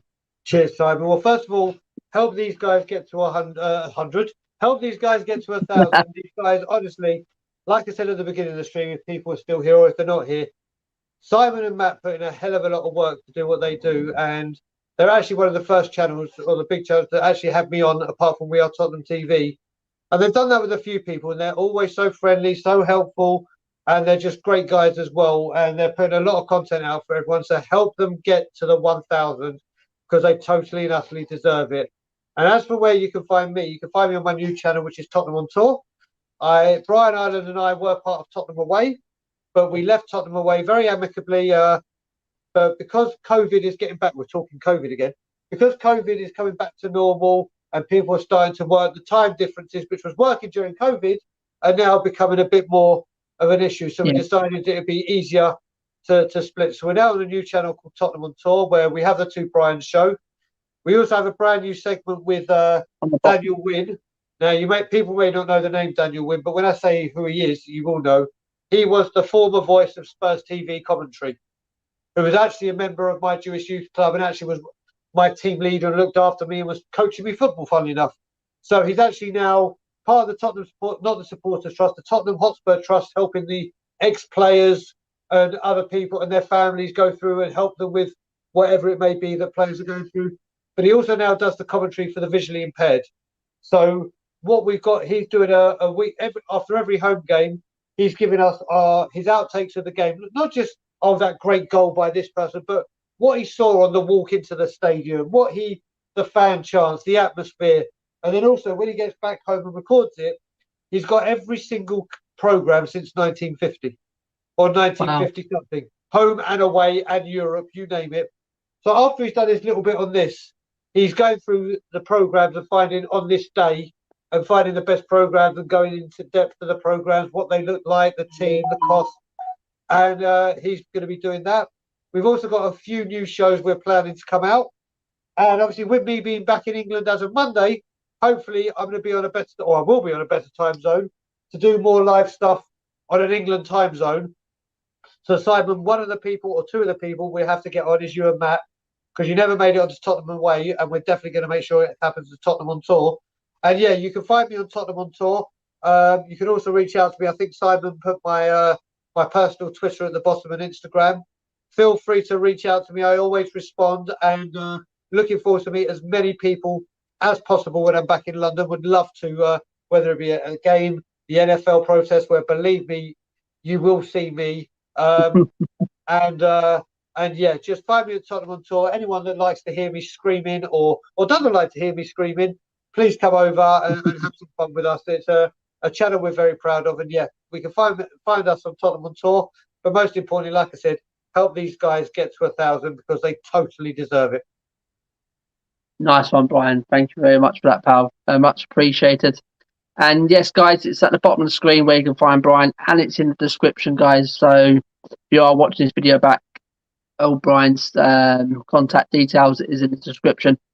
So Brian, absolutely pleasure to have you back on, pal. Absolutely, it's been a pleasure. It's been a good one. We've chatted some really good subjects there. We've caught up, getting your opinions, and that's what it was about tonight, Brian. Just get another because we've given our opinions on most of this stuff, me and Matt, but we just want to get your opinions on it. And it's been good. It's been really good. And once again, guys, get over to Brian on Tottenham on Tour. Let's get them back up on their brand new channel, him and Brian Ireland. And I'm looking forward to get onto that channel as well sometime. So for sure. Yeah. So yes, guys. So from me, from Premier Hotspur TV, guys, I've been Simon. This has been Brian from Tottenham on Tour, guys. Have a fantastic evening wherever you are. If you're with it's about 6 o'clock there now, is it, Brian? 6:30, something like that. 6, yeah. 6:30. So Brian's gonna have a nice evening now with his missus. Have a nice dinner. Where we are at 11:30. I have to go to sleep now, get ready for work in the morning. So good night. God bless, guys. And Levy out. It's still, guys, before Brian said that, yeah, we haven't forgot it. Levy out. It's not because our teachers come in and we bring, it's still Levy out. He hasn't done enough. So, guys, good night. God bless.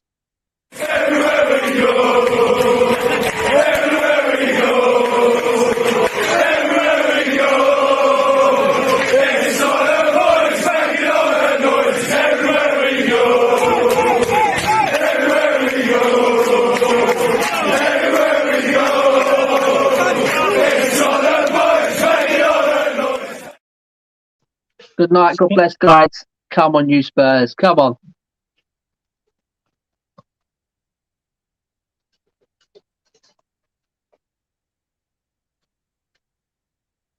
Levy out. Whilst you're still trying to end the stream, Levy out, Levy out, Levy out, Levy out. What's going on here, Brian? I don't know. You're still live. Wait a moment and try again. It says. Technical issues, people. You have to deal with us for a little bit longer. It says wait a moment, then try again. It says, Bryce. So we're going to be here. We go. We're on a longer stream. You get this is the like the stream. So it's like still going on. It's still going on, guys. You got dear. So while we wait for this guy, I've got to wait. I think 1 or 2 minutes. I'll Brian, tell you what I want to ask you, Simon. What do you reckon? So I reckon with Crystal Palace coming, Crystal Palace away to me is one of the hardest games of the season for us. Wow, we always struggle, Brian. We always struggle. Crystal Palace. What do you reckon? What do you reckon for the game? Oh my God, mate! Seriously, this is going to be.